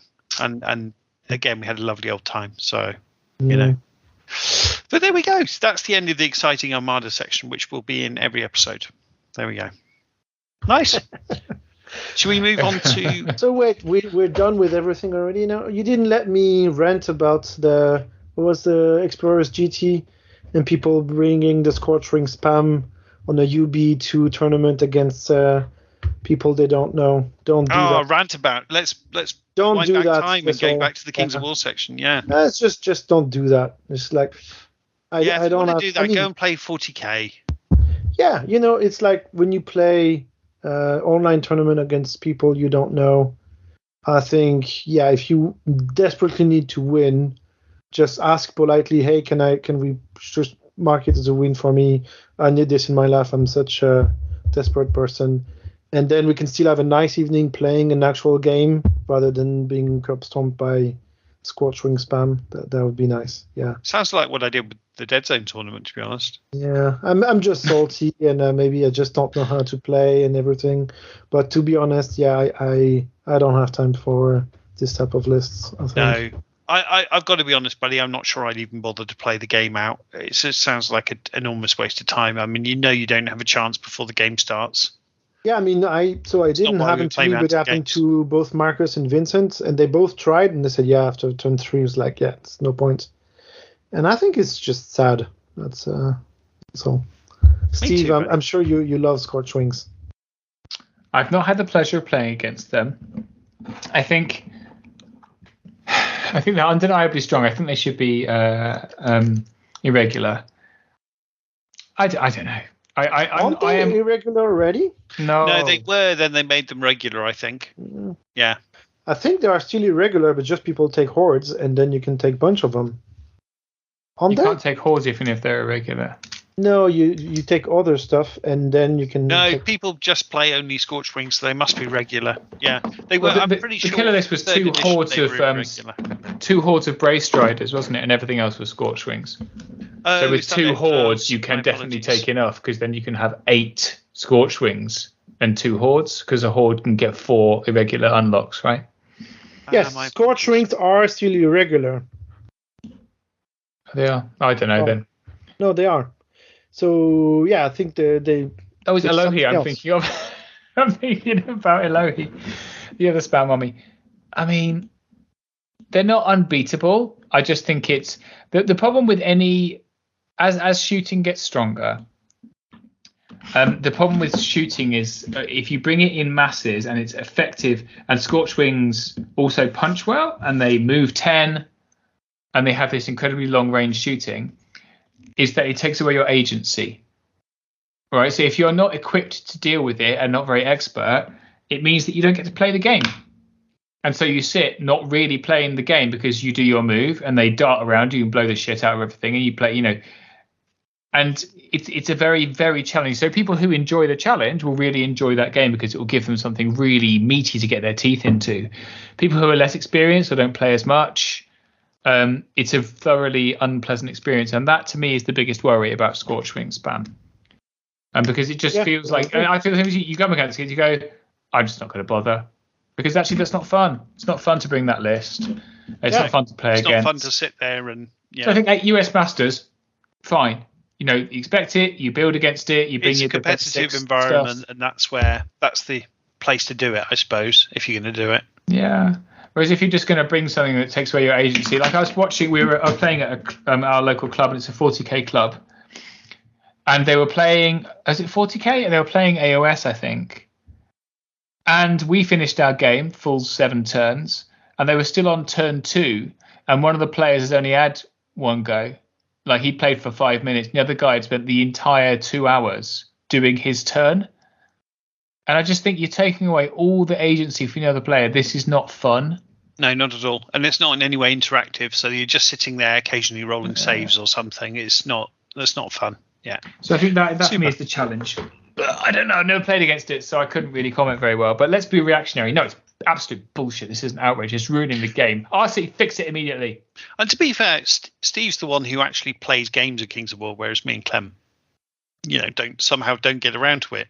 And Steve's literally never played against it, so maybe it's not as big a problem as we think it is. Because it's obviously on UB, it's easy to mock that up, isn't it? But I think in the UK, we tend to be relatively decent. I think he says heavily. No, that not everyone is, but in the tournaments that I play in, if someone came in with a Torching Span, they would get the absolute shiz ripped out of them for being that guy. I think a Clash of Kings will probably see it. I'm not going to lie. I think we'll see it. I think we'll see all Elohi armies. I think we'll see every kind of filth. However, there's so many players that the amount of people that face it is going to be tiny. So, yeah. I mean, statistically picking 5 people or 4 people, 5 people will actually see it for every one of these armies. And I think I'll just go to the bar, even if I don't drink, if I see a Scorch Ring spam in one of my drawings. Me too, buddy. Yeah, that's how it is. But I'll be bobbing happily around, low and half I'll of the table. I'll have the greatest time to go around and chat with people and talk shit here and there. It's just, yeah. Anyway. I'm happy. Thank you, guys. I just wanted to rant a little bit about this, and you've given me plenty of occasions to do so. So thank you. No worries, buddy. Why don't you, viewers, listeners, why don't you give us your thoughts on the Mantic Universe Facebook group?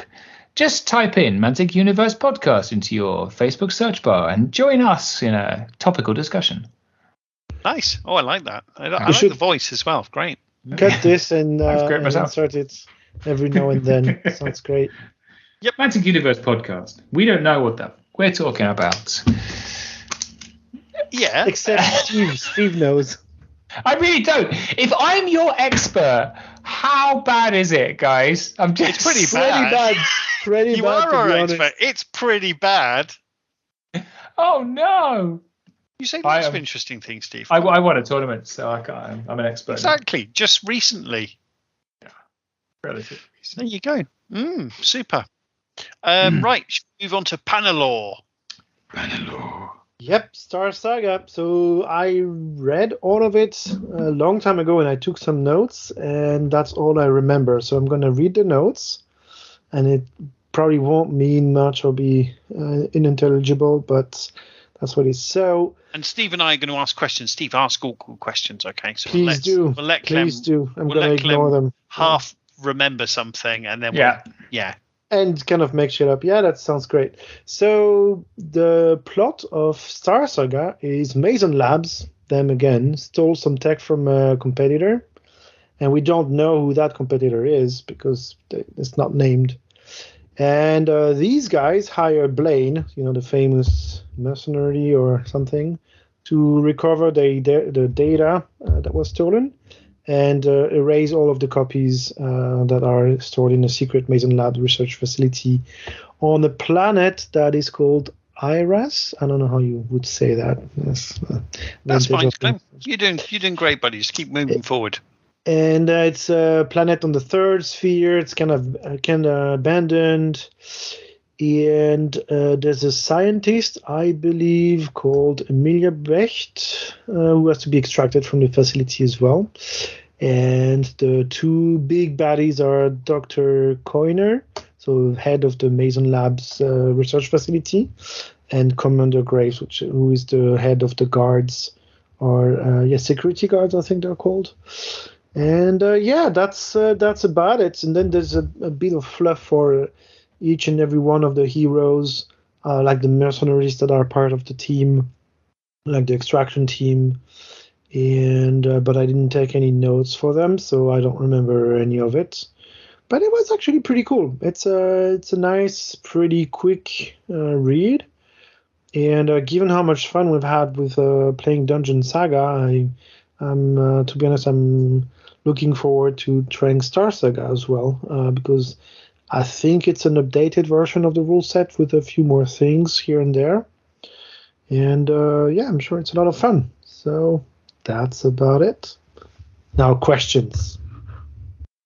Does Blaine have like a personality and things in it? No, it's kind of named as the brain behind the operation, but you do not play as Blaine. You play as mercenaries hired by Blaine.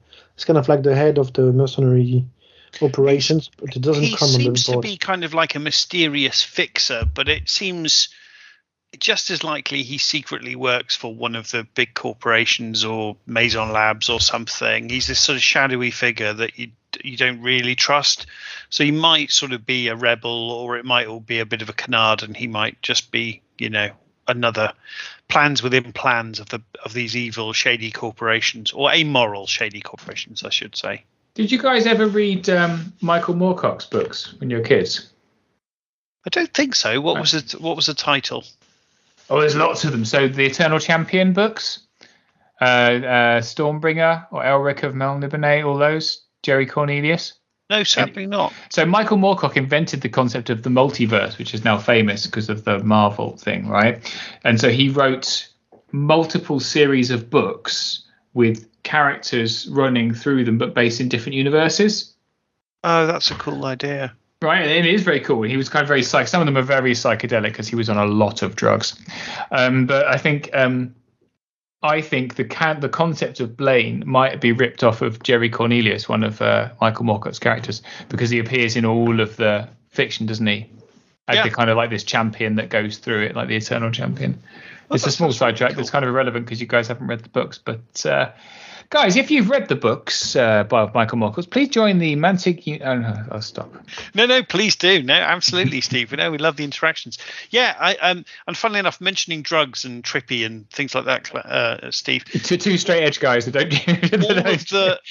All of the new Dune fans who have just watched the new film and now love Dune, they're going to get pretty confused when it gets to books 2 and 3 of the Dune series, and it gets very strange. When he Haderashes it up. Paul Atreides becomes a sandworm and regrets everything. Spoiler alert! Steady on. He doesn't regret anything. Does he? He does. Yeah, he's basically goes mad. Paul does. The sun. You got it, Clem. Right, yeah, he basically goes mad. It is very weird. Even with the best will in the world, it's quite hard to follow some of it for me. I only ever read the first book when I was a teenager. Is that bad? The first one's great. Yeah, stick with the first one. You're good. And then I just played the RTS. The rest is nice. I mean, I like the way it goes afterwards. I had Dune 1 on the Amiga even. It was brilliant. And if you remember, you had to select every tank and everything in Dune 2 individually. Right. Dune 2 I played at university on my knackered old computer before it broke. It was brilliant. Those were the days. I remember once staying up all night with my friend Chris playing Dune 2 and then going home in the morning, and I was sort of hallucinating Dune things. It was those were the days. Yeah. Super. And you mentioned straight edge, Steve. Some bloke in the pub or whatever, friend of a friend. He said, "Oh yeah, are you straight edge?" I was like, "No. What is it? What actually is that?" Isn't it a Christian thing? Isn't it?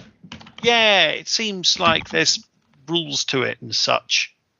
I'm a bit of a cat. I'm not going to just go and I don't drink. That's brilliant. I've got a thing I can join. So the straight edge lifestyle is a commitment to abstinence from alcohol, recreational or illicit drugs and tobacco or abusive substances. Straight edge is a movement that began in the punk rock scene of the early 80s when sex, drugs and rock and roll was a common theme in music. Abusive substances. Does that count things like Haribo? Where's the line? Apparently it's a subculture of hardcore punk. Yeah, that's very you guys, isn't it? Well, I mean, Chris definitely. I mean, I like it. Punk. I'm more brutal death metal, but Clem's more metal and I'm more punk. Oh, apparently this says you have to abstain from promiscuous sex, so you guys are out. Bad luck. Well, we're both married, so we don't do that. We don't. Yeah, that's right. We're married, so we don't have sex. Oh, it's that old. All my wife, etc. It's late, guys. Yeah. Apologies to our listeners. Apologies. All the constant apologies. Well, there we go. We learned a little something about straight edge. But yeah, I feel like it does. I think it does have some sort of religious connotations or something. Apparently not. It's punk. Straight edge is punk. Oh, okay. There we go. Well, But maybe you can be punk and have found Jesus. Who knows? There Which are is in Christian our case. punk bands. Punk. Maybe. That'd be fun, though. You could argue that Jesus was the original punk.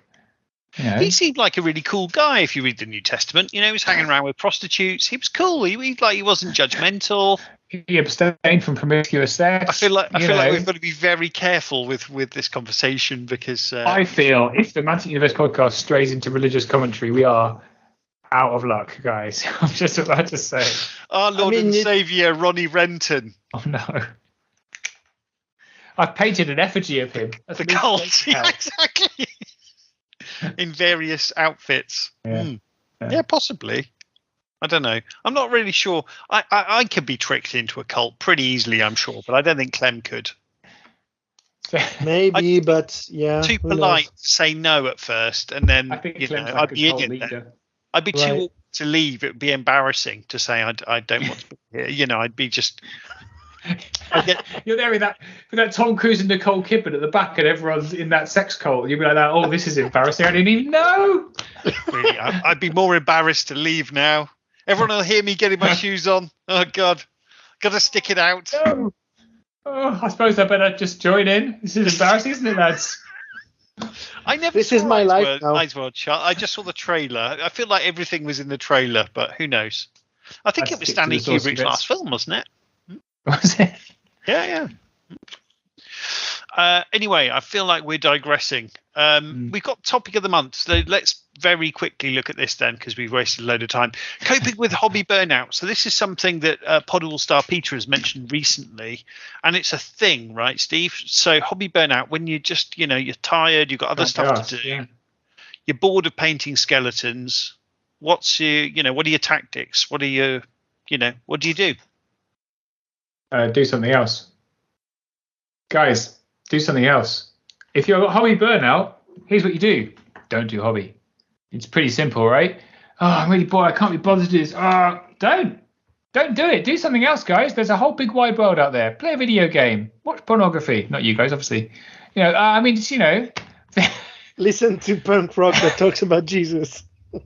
You're gosh darn flipping right. Just go to church. Go to church or a mosque or a synagogue, whatever you like. Just careful, Steve. Careful. Read a book. Talk to your wife or husband or partner. Yeah, any of that stuff. Just there's a whole wide world out there. I think life is too short. Like I say, there's the age of 46. Life is too short to sit around doing things that aren't making you happy. Do something else. I think you already do that all day for work, right? So exactly. Yeah, I think Steve's completely right. If you're not enjoying it, stop doing it. Try maybe if you're sick of painting something, if you fancy it, try painting something else. Try building a model. Sometimes that helps a little bit. If if you're sick of doing the same thing over and over, go and try building a model if you fancy it. If not, go and smell the flowers. I don't know. What do people do? I just think jumping. We shouldn't force ourselves to feel guilty for not enjoying a hobby, right? It's your hobby. Hobbies are supposed to be there to relax and enjoy. And if you're not enjoying it, don't fucking do it. Because the fact of the matter is, if you leave it for a few months, you're going to feel that itch if you are going to go back to it. Or maybe it's time to put it down and do something else, and that's fine too. I think that's okay, isn't it? It's your spare time. Use it for what makes you happy. That's why I say. Yeah, don't let toy soldiers make you feel guilty. There's enough of that going on. Exactly. Well, Jesus is watching you and all that. I think for me, so over the past few months, I haven't done much hobby because I was traveling, I had other things to do, and I also didn't really feel like it. And I think sometimes it's a bit frustrating because the hobby usually is what I do when I need to, some time off to relax. I put some nice podcast or some audiobook or something, and then just decompress after work. And I have to say, the past few weeks, I didn't really feel like doing any hobby, but that means I'm kind of deprived from the thing that lets me relax. And so what I do instead is I just watch stupid things on Netflix and so on, which I think is it's a bit frustrating. So yeah, I agree with you. Like, just don't do it when it doesn't bring any fun. But then it kind of sucks when the thing that is supposed to bring you fun doesn't, and then it's kind of hard to just reignite this flame. But I think it might just be kind of a mental health thing also. Like I also had other stuff going on, and so I think it's just a question of being a bit honest and doing a bit of introspection and trying to figure out, okay, what do I don't like about the hobby these days, or why is it annoying me to do this or that, and take a bit more time to think about why you don't want to do it or why it doesn't bring you any pleasure. And as men, we're kind of taught to take our emotions and bury them deep down and don't think about them too much. And I think that's a bad idea. And so maybe we could do a tiny bit of something else. And it's not easy, but yeah. So that's what I wanted to say about it. Yeah, and it's a funny one because I think we had the topic of the month locked in anyway because it was a great question asked by Peter.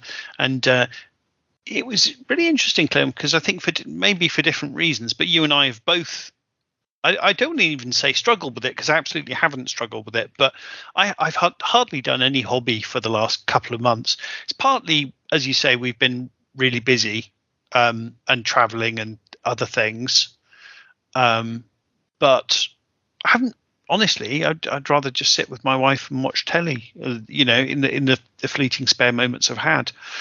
So I don't feel bad about it at all. It's just I haven't had a chance, or I feel like I haven't had a chance to do it, and I'll get back to it shortly. Although, to be quite honest, it's going to be a bit of a struggle because tonight before this Skype call, I was packing boxes. So we've had a leaking pipe in the basement that we didn't know about. And that it seems like we're going to have to empty everything out of the basement for 3 months and let everything dry out. And a wall needs to be rebuilt and this kind of thing. So it's not exactly ideal. And that's my games room and hobby space down there. So, on the plus side, everything will be a much tidier. So, Clem, there'll be a much smaller collection of dead spiders on the windowsill next time you visit.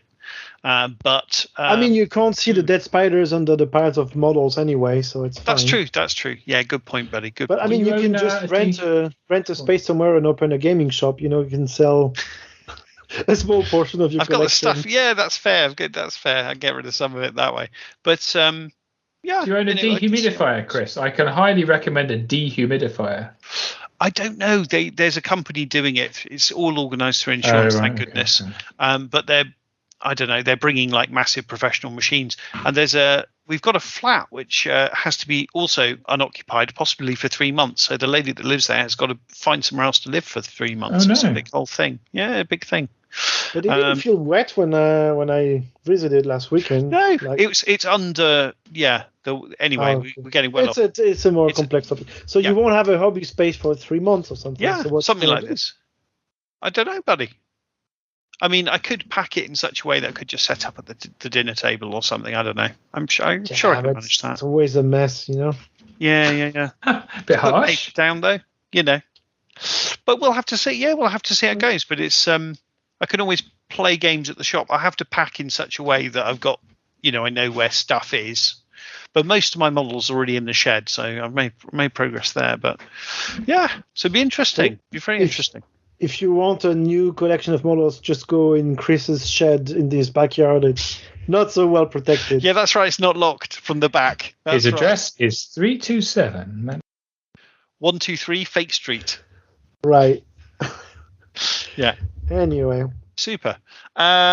Good. So, yeah, I mean, I know, for example, Peter needs to get his army painted for the tournament. And maybe for the tournament, you've got to push yourself because you've got to get it done for a deadline.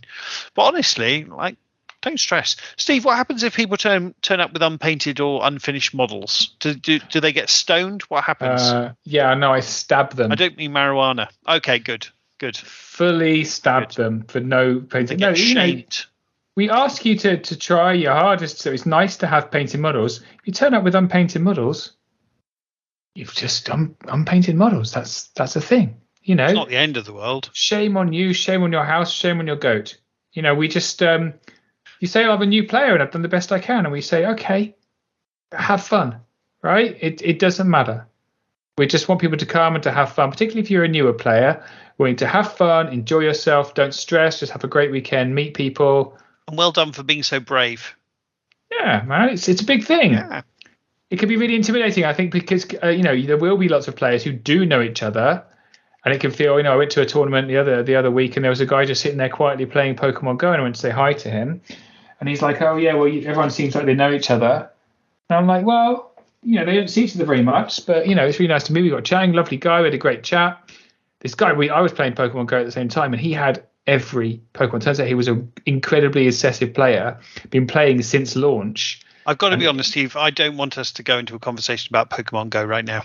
Well, you might not want to, but there may be people out there going, "Oh, at last, this is the Pokemon content we've been waiting for. It's 19 episodes in. At last, they've managed to crack into the interesting stuff." Anyway, let's switch to half-scale Kings of War. Oh, no. So anyway, Steve, back to Pokemon. So Squirtle, is he any good?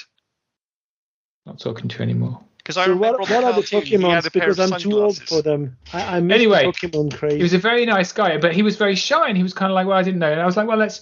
We had a great chat, and actually, there is someone for everyone. There'll be plenty of people just like you. So, I think events are for stuff just like that, where you can meet fellow nerds in a comfortable, safe space and just enjoy yourself. So yeah.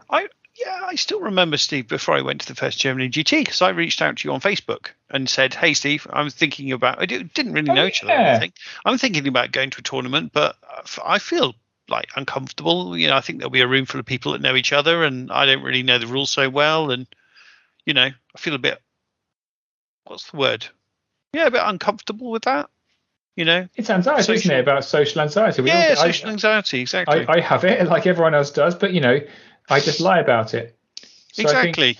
I think, it's fake it till you make it. Yeah. Make it. And and you sort of said, Steve, you kind of said, yeah, you'll be all right. And You'll be all right. It was all right. Everything was fine. Stop nice. Met some nice people. Eventually got to meet Clem. Job done. Nice people, and also Clem. Yeah. Who would have thought? I'm not interested in the nice people. All right. What a bunch of boring people. Only 100% bastards for you. Hey, Clem makes a fantastic evil overlord. Clem, we didn't mention. So we played 2 Dungeon Saga scenarios, and without going into details, and Clem as the evil overlord does a brilliant job of trying to win, but also, I mean, to be honest, if you're the evil overlord and you're playing it competitively, you need to have a look at your life. But I think it would be very easy to break and win. Yeah, I mean, you're supposed to lose, right? Clem does a brilliant job of kind of... But you need to mess up with your player's brain and try to sow dissidence and tease them when they do stupid things. Yeah, it was a bit unfortunate because Clem was being quite aggressive with the teasing of our team, and I was finding it all very funny. So I was sort of like, "Yeah, what an idiot!" Oh no! I should have showed a bit more solidarity with my adventurers, to be honest. When your friends started crying, like me joining the cult, my character was running off into the crypt. Like, "Hey guys, I'll join. What's the healthcare like? Yeah, is this bed taken? Oh, great." Super, but that was great fun. So Clem does a brilliant job of kind of almost like being like the DM or something, really. Just sort of. But we did fail one adventure. Sort of, yeah. I did not finish you because I wanted to keep playing, but I think Adventure 3, the DM kind of won. Yeah, it got to the point at which we were straining credibility that you weren't just killing us off. Clem was deliberately targeting not me. And it was very obvious that at some point I had to open a magical chest on the other side of the board on 1 health, and I'd been cowering for about 4 turns in the corner doing nothing, so Clem technically couldn't kill me. Oh, you found a house potion. Oh, how convenient. Like that, no, right? I didn't. No. I'll just send my buddies against the other guys that aren't as close to dying, because I don't want to win too fast. Is that because Chris cries when he loses? Is that something like that? Yeah. Partly. Yeah. Super. On that note, should we move on to listener questions? Yeah. Let's. Steve, is it your normal painting spot, or have you just set yourself up there quickly? 3 foot to the right of my normal painting spot. Nice. Which is here. It's a lot tidier than my painting spot. Don't know how you've managed that. It's my office, but it's tidy. He said with the boxes behind it and the thing. I don't know. I just try to be tidy. Tidy person. Nice job, buddy. Thanks, yeah. man. I think mine's just covered in sand and my airbrush. All the terrain stuff is in the garage. That's in the garage because that just gets so messy. So I was making some hills earlier today. They're in the garage. Oh, fantastic! Speaking of terrain, Clem, the one thing we didn't mention was at the Yoda's Data Deadzone event. How amazing! So the 4 guys coming from Bavaria. They brought a load of terrain, enough terrain for 4 tables, and their terrain was amazing. They were so cool, so cool. Yeah, and much denser than we play them. So ours were looking a little bit, Ours were looking a bit more like the official stuff, and theirs was looking a lot crazier and a lot cooler. Also, they had custom-made mats, which I think is pretty nice because right now Mantic only has 2 very similar mats for Deadzone, and obviously you can order custom Deadzone mats someplace else, and they did, and they had really cool ones. Yeah, it made a huge difference, didn't it? It was super cool. Cool. Right. So, listener questions. So, Peter Thomas Swift, Podlestar. If you were a god of Mantica, what thematic special ability would you introduce in Kings of War, and for what faction? Like with the Tundra Fighter special rule being introduced for Northern Alliance and its interactions with Frozen units. So just very quickly, guys, I really like the idea of there being gods in Kings of War, and perhaps you pick an army and then, let's say, for example, you pick humans, dwarves or elves. You might have a choice of gods that your guys worship. You know, there may be good gods, evil gods, neutral gods. I don't know what a neutral god is. And, you know, it's a way of giving you special abilities. I guess it's another way of potentially breaking the game, but it might be a way of giving another sort of thematic layer to the game. Isn't the Green Lady a neutral god? Yeah. Is she neutral though? Is she that neutral? Yeah, she is, because she just, as long as nature is in balance, she will side with whichever side ensures that nature remains in balance. Yeah, but Steve, explain this to me though, because how can it possibly be that they would support hell demons from the abyss? So let's say the Basileans have come to the forest and they're building some houses and they're chopping down loads of trees to make their houses. She might get some demons from the abyss to come and do, you know, to butcher them all so that she can have her forests unsullied. Oh, all right then. Just sounds like a good capitalist to me, protecting their property, but to each their own. And contrary to what you think, I don't really like gods. You know, I'm not that straight edge, maybe. But so I think, to me, the way I understand the question is about adding unique rules per army. In general, I'd be very careful about it, because I like that Kings of War is kind of generic in the sense that I can take any army list and sort of understand all of the rules that are in there, because I've seen most of them already, like 95% of them already. And so if we switch to a mode where each faction has, let's say, unique abilities or unique rules or unique builds, well, we kind of lose some of that. And so I think it could be done in an okay way if it's just like one thing per faction, and it kind of gives them their own shtick. And that's okay, you know, Northern Alliance does this, and no other faction can do exactly this, but it's at the same time it's not that complex, and even if you don't play Northern Alliance, you still kind of understand how that works. It could almost be the army special rule kind of thing. But Clem, imagine how cool it would be if you're the Northern Alliance and you're rolling your dice and you're, you know, praying to Crom that you get good dice rolls, and if it doesn't go well, Crom, you've forsaken me. Is that just me? Because that sounds like a lot of fun. Yeah, shouting at the sky. No? Yeah, that part I support. I mean, I might start doing that anyway, to be honest. Yeah, nothing's stopping you. Yeah. What thematic special ability would we introduce? This is the kind of question we really should have put a lot of thought into it. Who can spontaneously answer that? Steve, I think. Oh, Jesus Christ. I am the worst person for coming up with rules of things. A thematic special... I can answer the question by not answering the question. So at the Deadzone gaming day, Clem came up with an earthquake that was happening, and the earthquake, there was a Maison Labs monster. Oh yeah, spoiler alert. There was a Maison Labs monster who'd attacked a jet bike, and the ground opened up and swallowed the monster, but the jet bike was fine, so it made perfect sense. I was talking to Ronnie Renton, and he was rumbling about having a special Ronnie special character. And the rule that he has is he has triple his attacks against non-Mantic models. That's very funny. I like that. That's very funny. Nice. Would it be Ronnie the Bard or another one that you can 3D print? You'll wait and see when you get to Clash of Kings here in the UK on 9th of September. But it's fully booked, obviously. Is there a waiting list?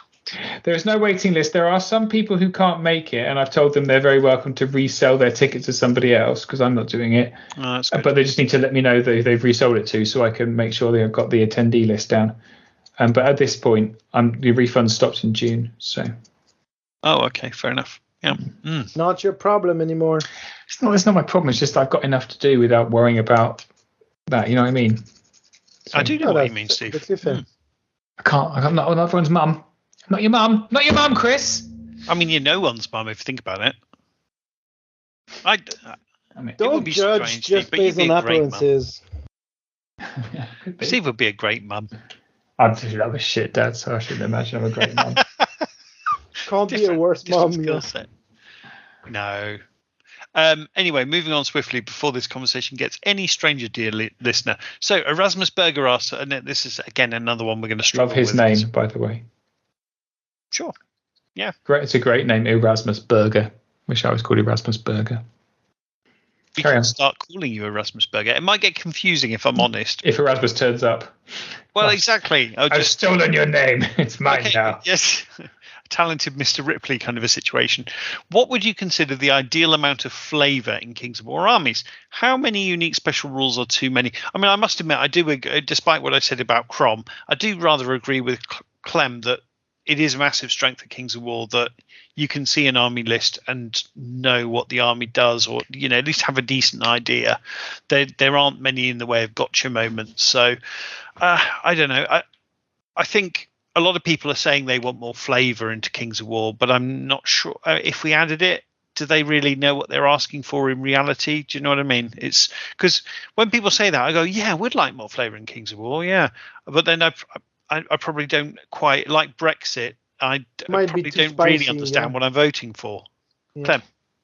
No, it might get a bit too spicy. I think, despite what many people say, Vanguard is a great game, and one thing it does not so poorly, I think, is each faction has unique special abilities.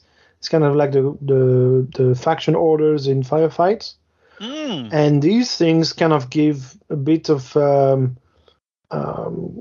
different flavors to different factions in Vanguard.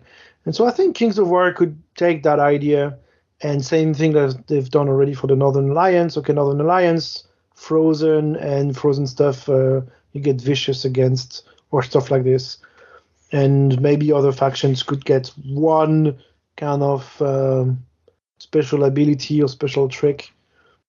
Maybe, I think it might get a bit tricky to balance all of that and to come with stuff that isn't too gimmicky or doesn't mean that, you play Northern Alliance, meaning you only build your list this way because that's what exploits the unique rule of the faction and ultimately kind of limits the possibilities a bit. So I don't know, I think... It's yet another thing to balance, and there's pushing 30 armies. Are we really going to have pushing 30 army special rules? Sorry, Clem, I'll let you finish that thought.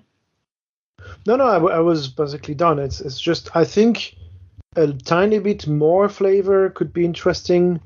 And then I'm also fine with having just like a base thing, and I just project my own flavor on top of it.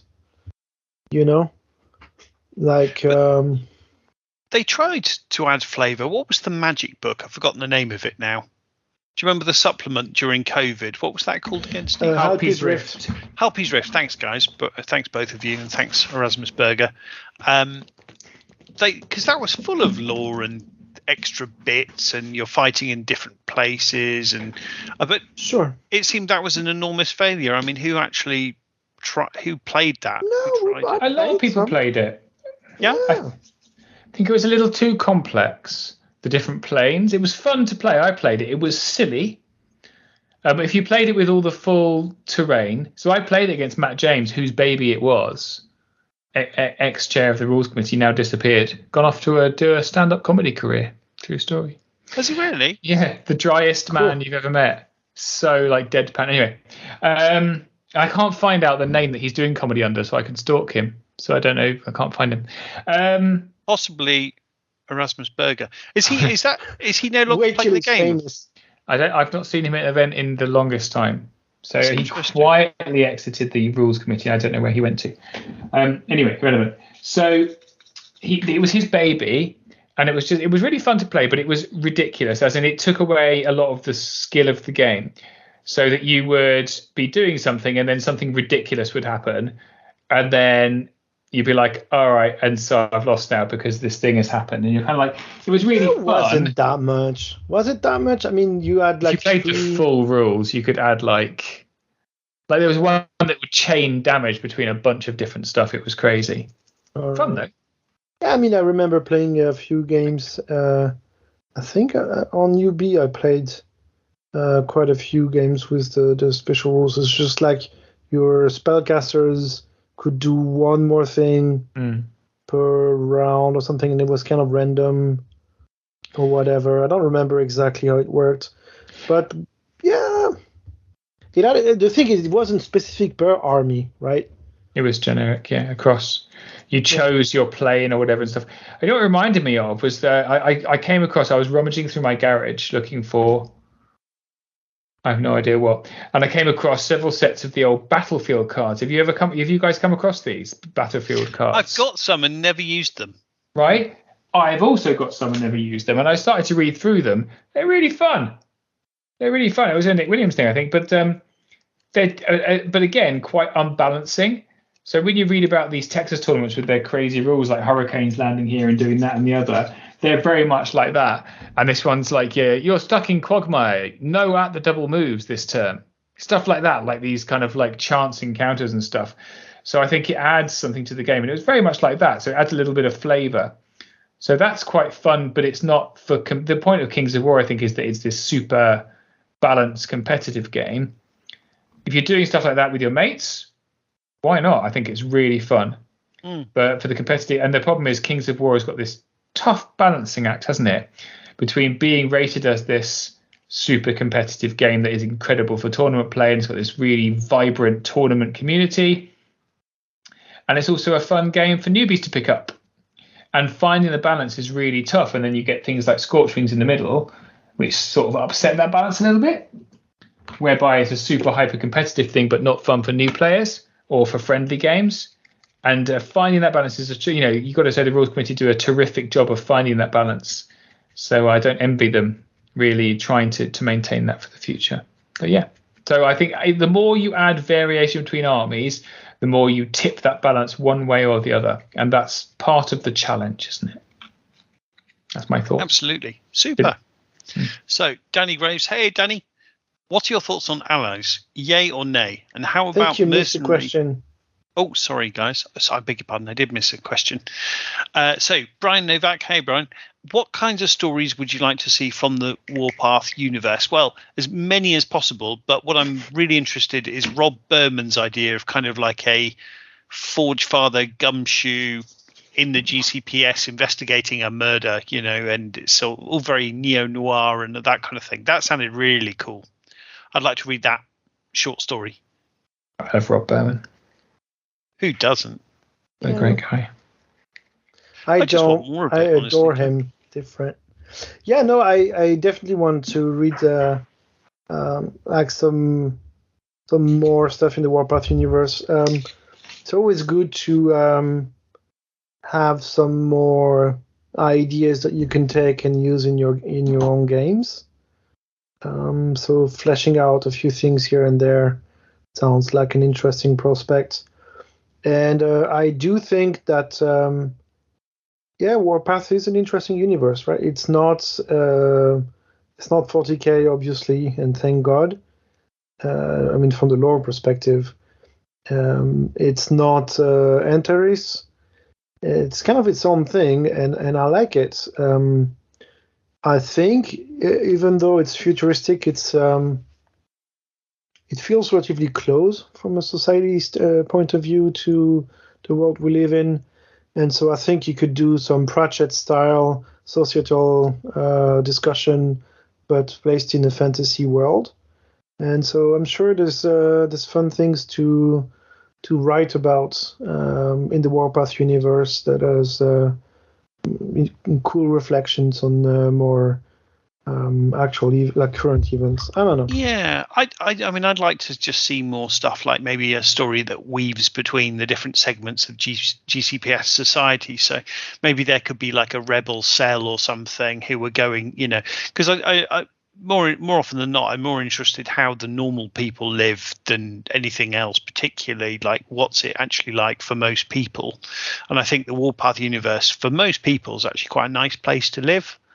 There's weird stuff going on, but it's typically somewhere else until your town as a dead zone or whatever, but it happens to a relatively small number of people. I think most people have a pretty nice life, and I think it's something we can kind of relate to in that kind of middle class experience. People like to be entertained, and it's not like 40k where everything is terrible the whole time. How terrible! Double it. You're not just being crushed in a factory the whole time or eaten by a monster. It's most people have a pretty mundane, pleasant existence, as luckily we do. Especially what you want is the Cooking Mama experience or Farmville, Warpath Universe Farmville. Yeah, quite possibly. Dave looked up from his laptop. Oh, he had another meeting in 10 parsecs. Oh, 10 parsecs, guys. This workload is unobtainable. I'm going to the moons of Asteria on my honeymoon soon. I need to spend my space bucks on a yes, exactly. I mean, it's kind of when narrative, it talks about kings and that kind of thing. It tends to be the muckety mucks where you don't really know much about the broader society or what most people's experience is like. It's very skewed, So I'm interested in anything that explores that. There's loads of weird stuff going on, but I think it's probably best to ground most of it with GCPS. Even the enforcers, I don't think, are particularly relatable. I mean, you could try and make a nice Pathfinder, but they're committing genocide on a daily basis, so difficult to square that circle, isn't it? To be honest, so I feel like the GCPS is a faction, and then you can easily then introduce Plague or whatever else you want to, but probably starting with the GCPS kind of makes sense. Does that make sense, Clem? Yeah, I think so. Or like another Mason Labs, but then you'd have to think about what makes sense from the universe perspective, like competitor to Mason Labs. I don't know. Yeah, right. That would be cool. But also, I mean, it'd be cool to have a novel from their perspective, because obviously from their perspective, they're just, they're just amoral. I mean, they're just trying to chase profits, right? They're not particularly doing anything, Yeah, they're doing nothing wrong. It's just doing optimize for certain criteria, and that's it. All right, they're doing a great job at it. High risk, high reward kind of an industry, Sure. Hiding the odd thing from the regulators. Who wouldn't, Super. Apologies. So, Danny Graves, what are your thoughts on allies, yay or nay? And nay. How about... Yeah, nay. I'm going to say nay. Steve, are you also a nay-sayer? Nay or yay? I've banned them from Clash, haven't I? What do I think about allies? I think the list should be varied enough. It's part of the reason I don't like Northern Alliance Ravens. I think it removes the diversity of the list. It's just because Ronnie wanted dwarves riding Ravens. I think lists should be able to stand on their own 2 feet. I think in your friendly games with your friends, of the two sides of the coin, do whatever the hell you want. Don't care if you want to make a thematic army. And the reason they've supported allies in the past is because allies brings people into the hobby. So brings additional armies into your fold. I've got some allies, and now I've suddenly got another second army, right? That's a nice way of looking at it. Competitively, I think it probably adds the opportunity to skew. We've seen less and less of it because, as a matter of fact, people don't need it anymore. So, the olden days, it was against it because every army had Elohi allies. Well, Elohi have been regular for a while now, and they're not in every army because they're not needed. So I'm kind of caught between the two ends, the two extremes of that thought. I'm not wild about allies. Always feels gimpy, but I don't mind if people do it. It doesn't really bother me. Always feels gimpy. Wise words were never said. So I mean, and also, to be honest, a big part of the game to me is mitigating for the weaknesses or the shortcomings of your army. And if you can just rent a load of battle angels, go, well, my army's really slow, but now I've got a load of speed 10 battle angels, And sometimes when people are saying, oh, it's thematic, well, is it though? Or are you just saying that? But anyway, and how about mercenary characters units in both Kings of War and Firefight? What would you like to see? Again, that strikes me, Steve, as do whatever the heck you like at home in the comfort of your own home with your friends. But having mercenary characters, not sure. Maybe if they cost more, I don't know. Maybe if they were more expensive or there was some significant downside. I'm not sure, really. So that was my kind of thought on it, which is that if you're going to have allies, because allies or mercenaries did exist, right, or do exist in war or whatever. Just look at Russia. I think if you're going to have allies, make them the same allies that everyone can have. Anyone can hire a mercenary, and they are a set series of things that anyone can have, and they are more expensive. So if you really want to make up for a quote-unquote shortcoming in your army, and you just absolutely want a heavy shooting unit or something that you don't have in your army, great, you can hire it, and it's going to be more expensive for you than anyone else because it's a mercenary, and mercenaries are expensive. That to me feels both thematic and fine, rather than, oh yeah, the elves are friends with rolls dice, the Trident Realm for reasons of whatever, which is just, I think make it so that, this army is in need of mercenaries, so they hired them. Fine. They cost more points. Fine. To me, that feels a little bit more realistic, but that's just me. Well, realistic in a fantasy game, which is ridiculous, but there you go. No, I see what you're saying. We need to sort of have, although it's not, it's not our world and it's not real, but we still need some semblance of what's possible and what's not possible within Pannithor, right? It's got to have its own kind of rules and standards. But yeah, I mean, I'd rather they just didn't have mercenaries or allies. But I think if you're going to have them, it makes sense that they are more expensive. I mean, thematically, Steve, obviously you're paying them more than you're paying your own guys, right? So, yeah. Good. And then the best bit of the question, also, if the Spice Girls circa their 1997 prime got magically transported to Pannithor, which armies do you think they would lead into battle and why? And who would win? Which is a very cool question. So the Spice Girls. So let's try and remember. So there was Scary. I don't remember their real names, obviously. There was Baby, Scary, Emma Bunton. Mel C. Mel B. Come on, don't confuse things. And so, Sporty, Baby, Scary, Ginger, Posh, and Ginger. Were there 5 of them? Is that right? Yes. Can that be right? I'm just reading it out because, as I mentioned earlier, I wasn't really into Spice Girls and more. Sure you weren't, Clem. Yeah, sure. So he does mention that a lot. Sort of. I don't like them and all, but maybe we could put the Spice Girls debut album on just to be ironic. Well, tell you what, I mean, I went to see Taylor Swift. Isn't that the same thing? You did, didn't you, Clem? Yeah, that's a real thing that happened. Good for you, buddy. Good for you. So Scary Spice, I feel like she might be Varenga. I don't know how scary she really was, but maybe that makes sense. Pretty scary. Quite scary. Yeah. Quite intense. The Baby. I feel like Baby Spice could have been secretly evil. So Emma Bunton, she's lovely. She might be smaller than, maybe abyssal dwarves. Steve, what do you think? I'm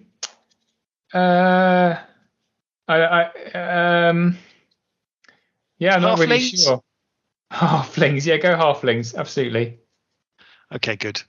I rather like that. Okay, and there's what's David Beckham's Posh Spice. Elves. Yeah, elves make sense. 100% elves. Yeah, elves. I'm happy with that. That's a good choice. Elite. Come on. Haughty. Probably secretly evil. Yeah. And doesn't want to be there. Yeah, good. Who are we left with? So then we've got the one from Liverpool. Who is that? Sporty. Who's pretty sporty? And Mel C, exactly. Who's pretty sporty in the game, do we think? Who's quite proactive? Orcs. Yeah, but I'm not sure she's... Yeah, maybe Orcs is our backup. What else? Clem, help us out. We're dying here. Abyssals. Yeah. I know. Yeah, I have no idea. You lost me. I have no Okay. idea who those people He's are. doing something else at this point. He's wandered off. We'll stick. I went I really for a bathroom over-highlighted break. the model I with didn't the stress listen of to what you were discretion. saying. Can we just, Clem looks 5 years older since this conversation started. Right, so which one did we forget? We did Baby. She's halfling. Ginger Spice. Ginger- Oh, she's oh, definitely an Ginger orc. Spice. No, we've had orcs. Basileans. I take it back. Ginger Spice. Basileans. Not Ginger Spice. She was famously ogres? Christmas. She's orcs. She's absolutely orcs. What was she and famous? Sporty Spice needs to be a forces of nature because she is a force of nature.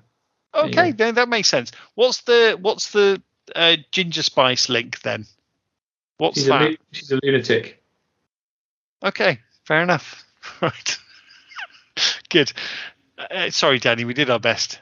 Okay. Once again, we can see Steve is the real expert around here. Love the Spice Girls. Good. Glad to hear it. They were Alan Goodenough. Finally, a proper question. Okay, love Alan. I've met him. Played him at a tournament. Oh, that's Super good. guy. Oh no, he's having a crack at answering the question. Sorry, so I'll read this out. So finally, a proper question. Okay, so Posh would lead the Basili ones because she comes across as an arrogant and self-righteous as they are.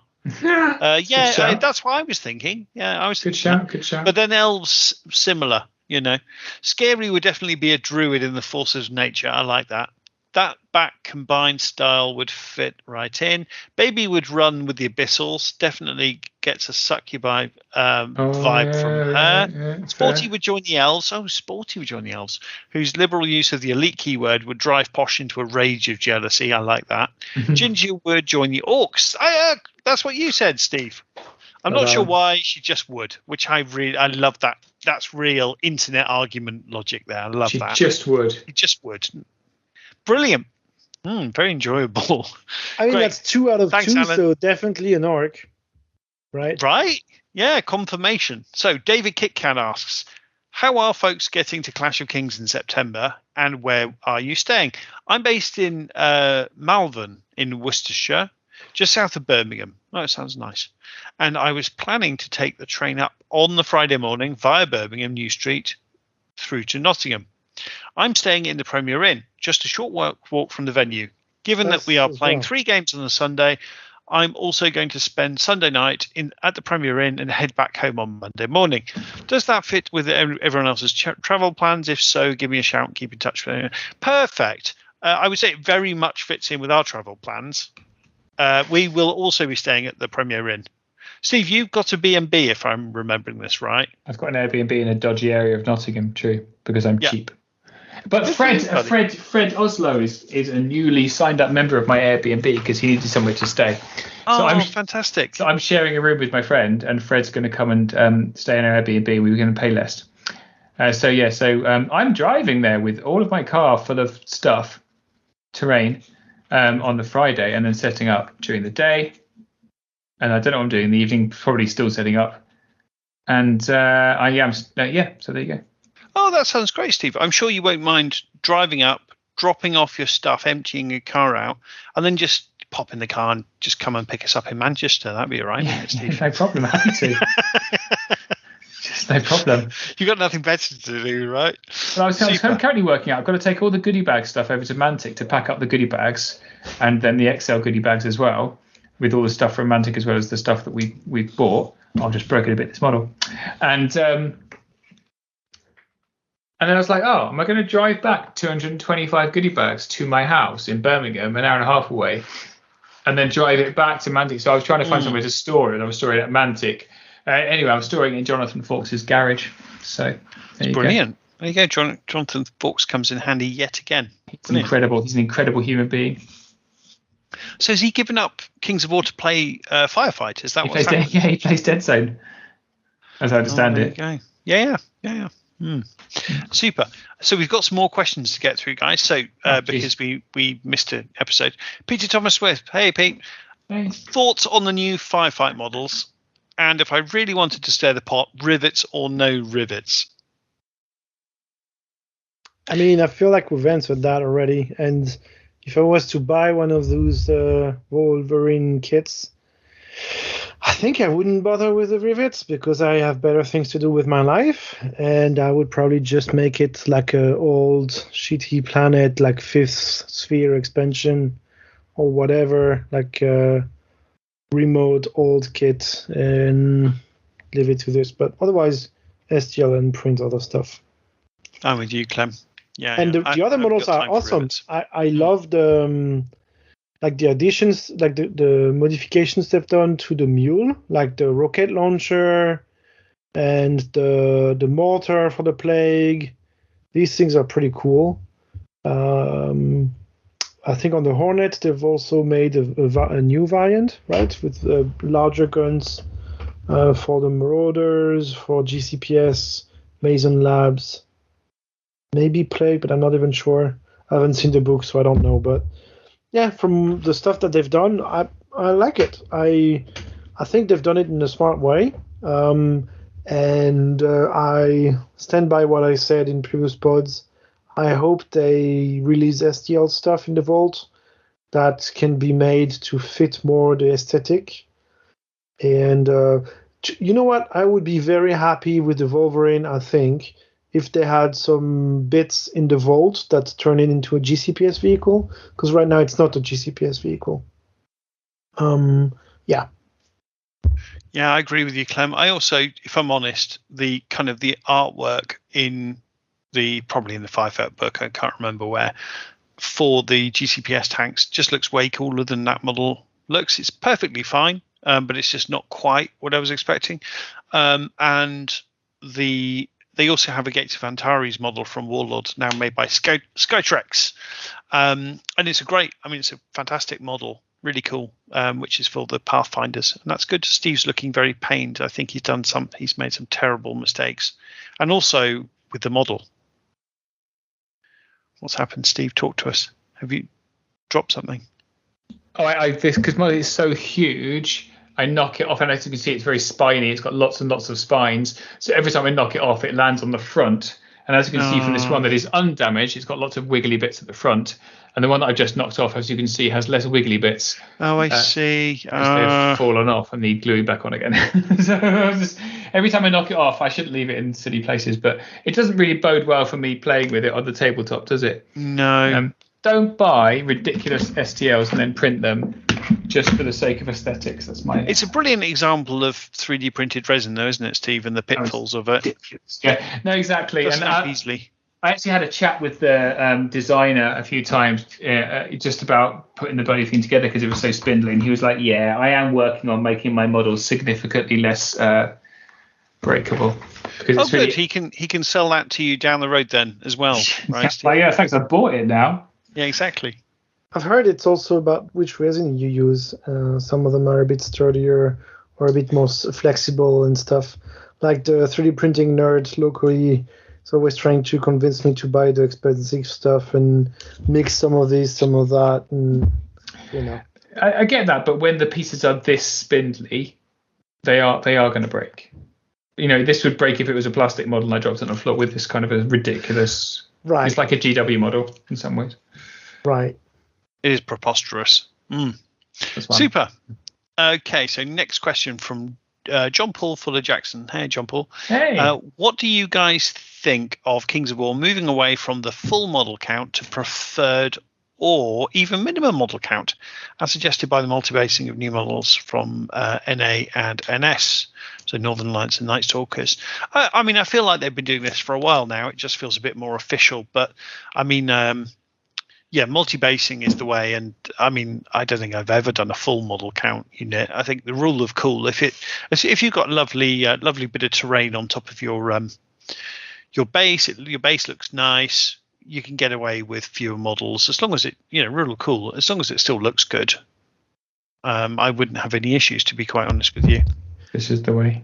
I think it's a nice evolution because like they used to sell a regiment with 20 models in it, even if you wouldn't put 20 models on your regiment or multi-base, and they will also sell you the plastic individual bases. And I wonder how many people use Kings of War models for systems that aren't Kings of War, but I would bet not that many. And so it's probably much better that they just embrace, we are designing models to go on multi-bases. And when I looked at this proof for the new Ravens, like the Northern Alliance guys, I mean, it's pretty clear from the beginning, you will not put 3 models on the regiment unit, right? It's designed to put just 2, and that's it. Or whichever other unit, they also package less per troop or regiment. But this is the actual amount that you will put on a multi-base. And I think that makes complete sense. I mean, if anything, I think it just shows that they believe a bit more in their own game and their own product. And instead of doing a knockoff of Fantasy Battle, they do Kings of War. And I think we're big supporters of that. So, yeah. It's just what everyone did anyway, isn't it, really? Yeah. Yeah, to me, it makes a lot of sense. Super. I think that was the last question, guys. It was. We made it in less than 3 hours. Shocking stuff. Crazy. I feel we should have talked more. What can we talk about? We've already talked about Pokemon Go, religion, straight-edged. Promiscuous sex as well. It's been mentioned. Comes up, doesn't it? It does. Well, what? Not in my life, but not for one of trying, guys. We can give you tips after the recording stops if you want. Yeah, we can give you your tip out of bad it. tips. Brilliant. I mean, the one thing I'm curious about is, Chris, what are you working on, or what are you excited about, or what do you want to work on next, or is there anything on your mind? Well, I mean, the one thing I have done on the down low is I have put a bit more work into my Empire of Dust. So they still don't, to be honest, they're still not quite, I'm still not quite happy with them, but they do look better. Honestly, to be honest, I mean, I'm not going to get a chance to do much hobby over the next 3 months. It sounds horrible, but I really haven't thought about it very much. I mean, I have been very busy, so I switched jobs a few months ago, and I've had a fair bit of travel for work and things like that. So, honestly, it's just I just haven't felt like I've had the sort of headspace to think about it, to be honest. You've been printing a lot of terrain. I have been printing a lot of terrain. I made a lot of terrain, but you branched out on our second podcast. Yes. What? Yes, absolutely. Yes. We do have another podcast, Steve. Beyond the Mates of Antares. Yeah, episode 2 coming soon. Yeah. It won't be as often in cadence as this. It won't be as regular. But yeah, maybe every we know even months. less about Antares than about Kings of War and Mantic Games. Yeah, go into Spotify, dear listener, and look up Beyond the Mates of Antares. How do you guys have the time? Well, we don't. don't. Part of the issue. This is the issue we're running into. Yeah, this is quite a serious issue. Yeah, we don't have the time. Yeah, I mean, usually, to be honest, normally the last few years, I've been working on at least one army for, let's say, Kings of War, plus another army. You know, I've already bought the models for or something, as Steve's got. And then I'm thinking constantly about other things as well at the same time. But honestly, for the last few months, I just haven't been thinking about it, to be quite honest with you. Life takes precedence sometimes, doesn't it? Yeah, right. Yeah, scary but true. I mean, I definitely want to do Twilight Kin when that all happens. That'd be really exciting. I'm sure we'll get some pod content out of that, Clem, with us both doing it, I'm sure. But just got so much to do, and then I'm going to have so many models in the pile of shame anyway. That it's you could stop buying any model for a few years and still, same as all of us, I guess, right? Like everything we already have could keep us busy for quite a while. So. I mean, when you actually look at it, it's pretty terrifying, isn't it? To be quite honest, it's like it's a lot of stuff in the backlog. It's a pile of opportunity. Yeah, no, absolutely. I mean, I'm moving in September, so I'm starting to pack stuff and trying to make piles of, this is the stuff I need to sell or donate. This is the stuff that I can pack and I won't open till after I move.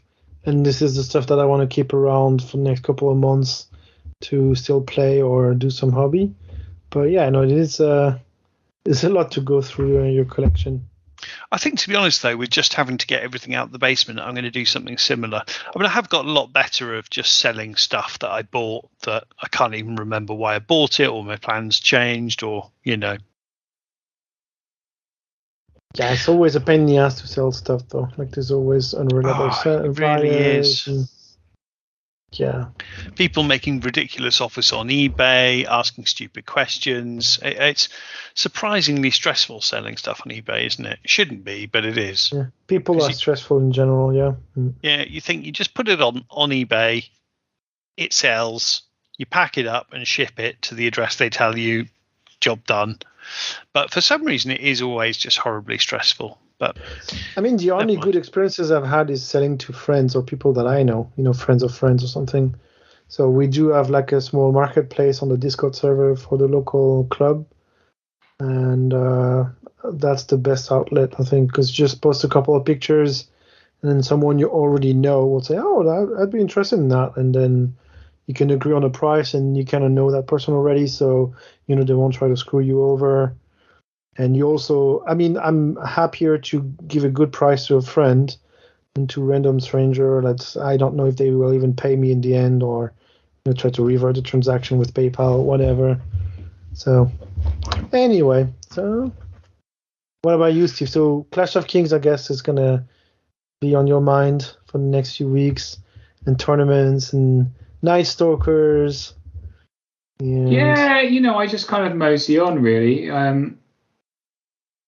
I don't really. Go on. No, and which army do you not yet have in Kings of War? Oh, lots of them. I've only got a few armies. I sold my undead army. I've got an elf army, which kind of doubles as a forces of nature if I need it to. I've got a Twilightkin army that's now redundant. Sometimes plays as Varangur. I've got dwarves. I've got Ratkin. I'm building a Night Stalker army. I've got orcs and Riftforge orcs. Goblins. Goblins going over there, going in the bin because they're so broken. Not broken as in powerful, broken as in physically broken. Some nice models, but what happened, Steve? Oh, I overcured the resin, so they're very, very snappable. So every part of them, you breathe near them, they just snap off. Shields, weapons, arms, it just breaks because it's so heavy. Is this your Gungans? If you overcure things, I learned now. As in you put too much UV light onto the resin, they get incredibly brittle. The cure is starting to look worse than the disease. Nice. So now with these soul flares, they've all got these big long weapons out the top of them. I've cured them less and they're now a lot less brittle. If I did this with the Gungan army, it would just point off. I'm poking a weapon, by the way. Oh, no. So they're Gungans. So having played with them at a couple of tournaments, they're now just like a wreck. They still look okay from a distance, but I'm just kind of like, and also the jokes that I've done the joke now, so I kind of like time for a new joke. I was really looking forward to seeing that in person, to be honest, because it was stunning in the photos. Well, Zelensky's going to play my orcs, and my orcs are better painted than the Gungans, so you can have a look at those if you like. See, so you have orcs, you have Richford orcs. I'm sure you have ogres somewhere. No, I have no ogre. I don't really like ogres. Not a fan. Oh. Not a fan. No ogres at all. No ogres. No. Not even a proxy. No. just don't like ogres very much. Salamanders. I'm sure you have salamanders. I used to have a horde of salamanders in my Forces of Nature army, and I sold them. Yeah. What else is there in Kings of War? Kingdom of Men. That's my next. It's always my next army. I've got. You're gonna do your Chinese army, aren't you? Yeah, Chinese. Yeah. So I've got a dragon that I painted a long time ago. Still looks alright though. Basilia. Next. No, not interested in that either. Or the angels and that, not really my thing. So, yeah, there's lots of armies I could do. I just I'm happy with what I've got, and I play. I'm very much I don't get attached to things. I'm happy to just move on. So people are like, I can't possibly sell those models. Oh my god, those blah blah blah. No, get rid of them, bin them. Next one sounds very healthy. Yeah. Super. Great, guys. It was a good one. It was fun. Good. Glad to hear Been it. too long, and now we've managed to schedule the next recording, and we'll have Mark again. Thank God. Yes. And I think we have a bunch. Zelensky. We have a bunch of good guests. That was a nice impression of Mark. Yeah, we don't need Mark. We're gonna have Steven, and you play Steven and Mark at the same time. Yeah. Then we also have good guests coming up, I think. So it's gonna be cool. You want to hear about hobby obsessiveness? Ask Mark about ASL, Advanced Squad Leader. No. We'll have to be starting another podcast for that. Oh, one thing we didn't mention, guys. Brandon's gone full time with Winged Hussar. It's great That news. is big news. That you picked up if you happen to follow him on or be his friend on Facebook. He's left his job to be Winged Hussar's editor full time. Brilliant. It means more books, I think. It means also we need to buy more books, right? Well, that's it. It would be nice if these things were in any way profitable or sold in any numbers, wouldn't it? Mm. It's a good sign, though, isn't it? I think he's been doing it part time forever, and the poor guy's obviously had, no personal life whatsoever. Well, you've got several children, but I think having a full time editor working on novels can only be a good thing for those of us who are waiting and with great anticipation for certain properties to come out. Yeah, I think it's fantastic news. Completely. Yeah, that's great news. Yeah, fantastic news. Yeah, super. Good. Thanks both. Good fun. Toodles. See you next time. Cheers, dear listener.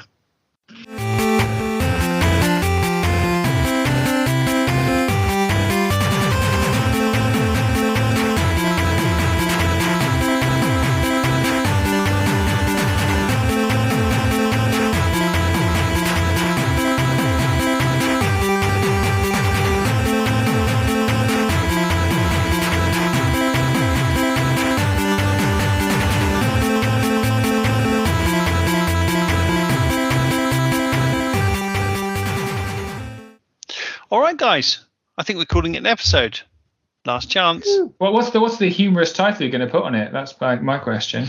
Well, I mean, what normally happens is I just randomly fast forward into the pod and then just pick up on something weird someone said.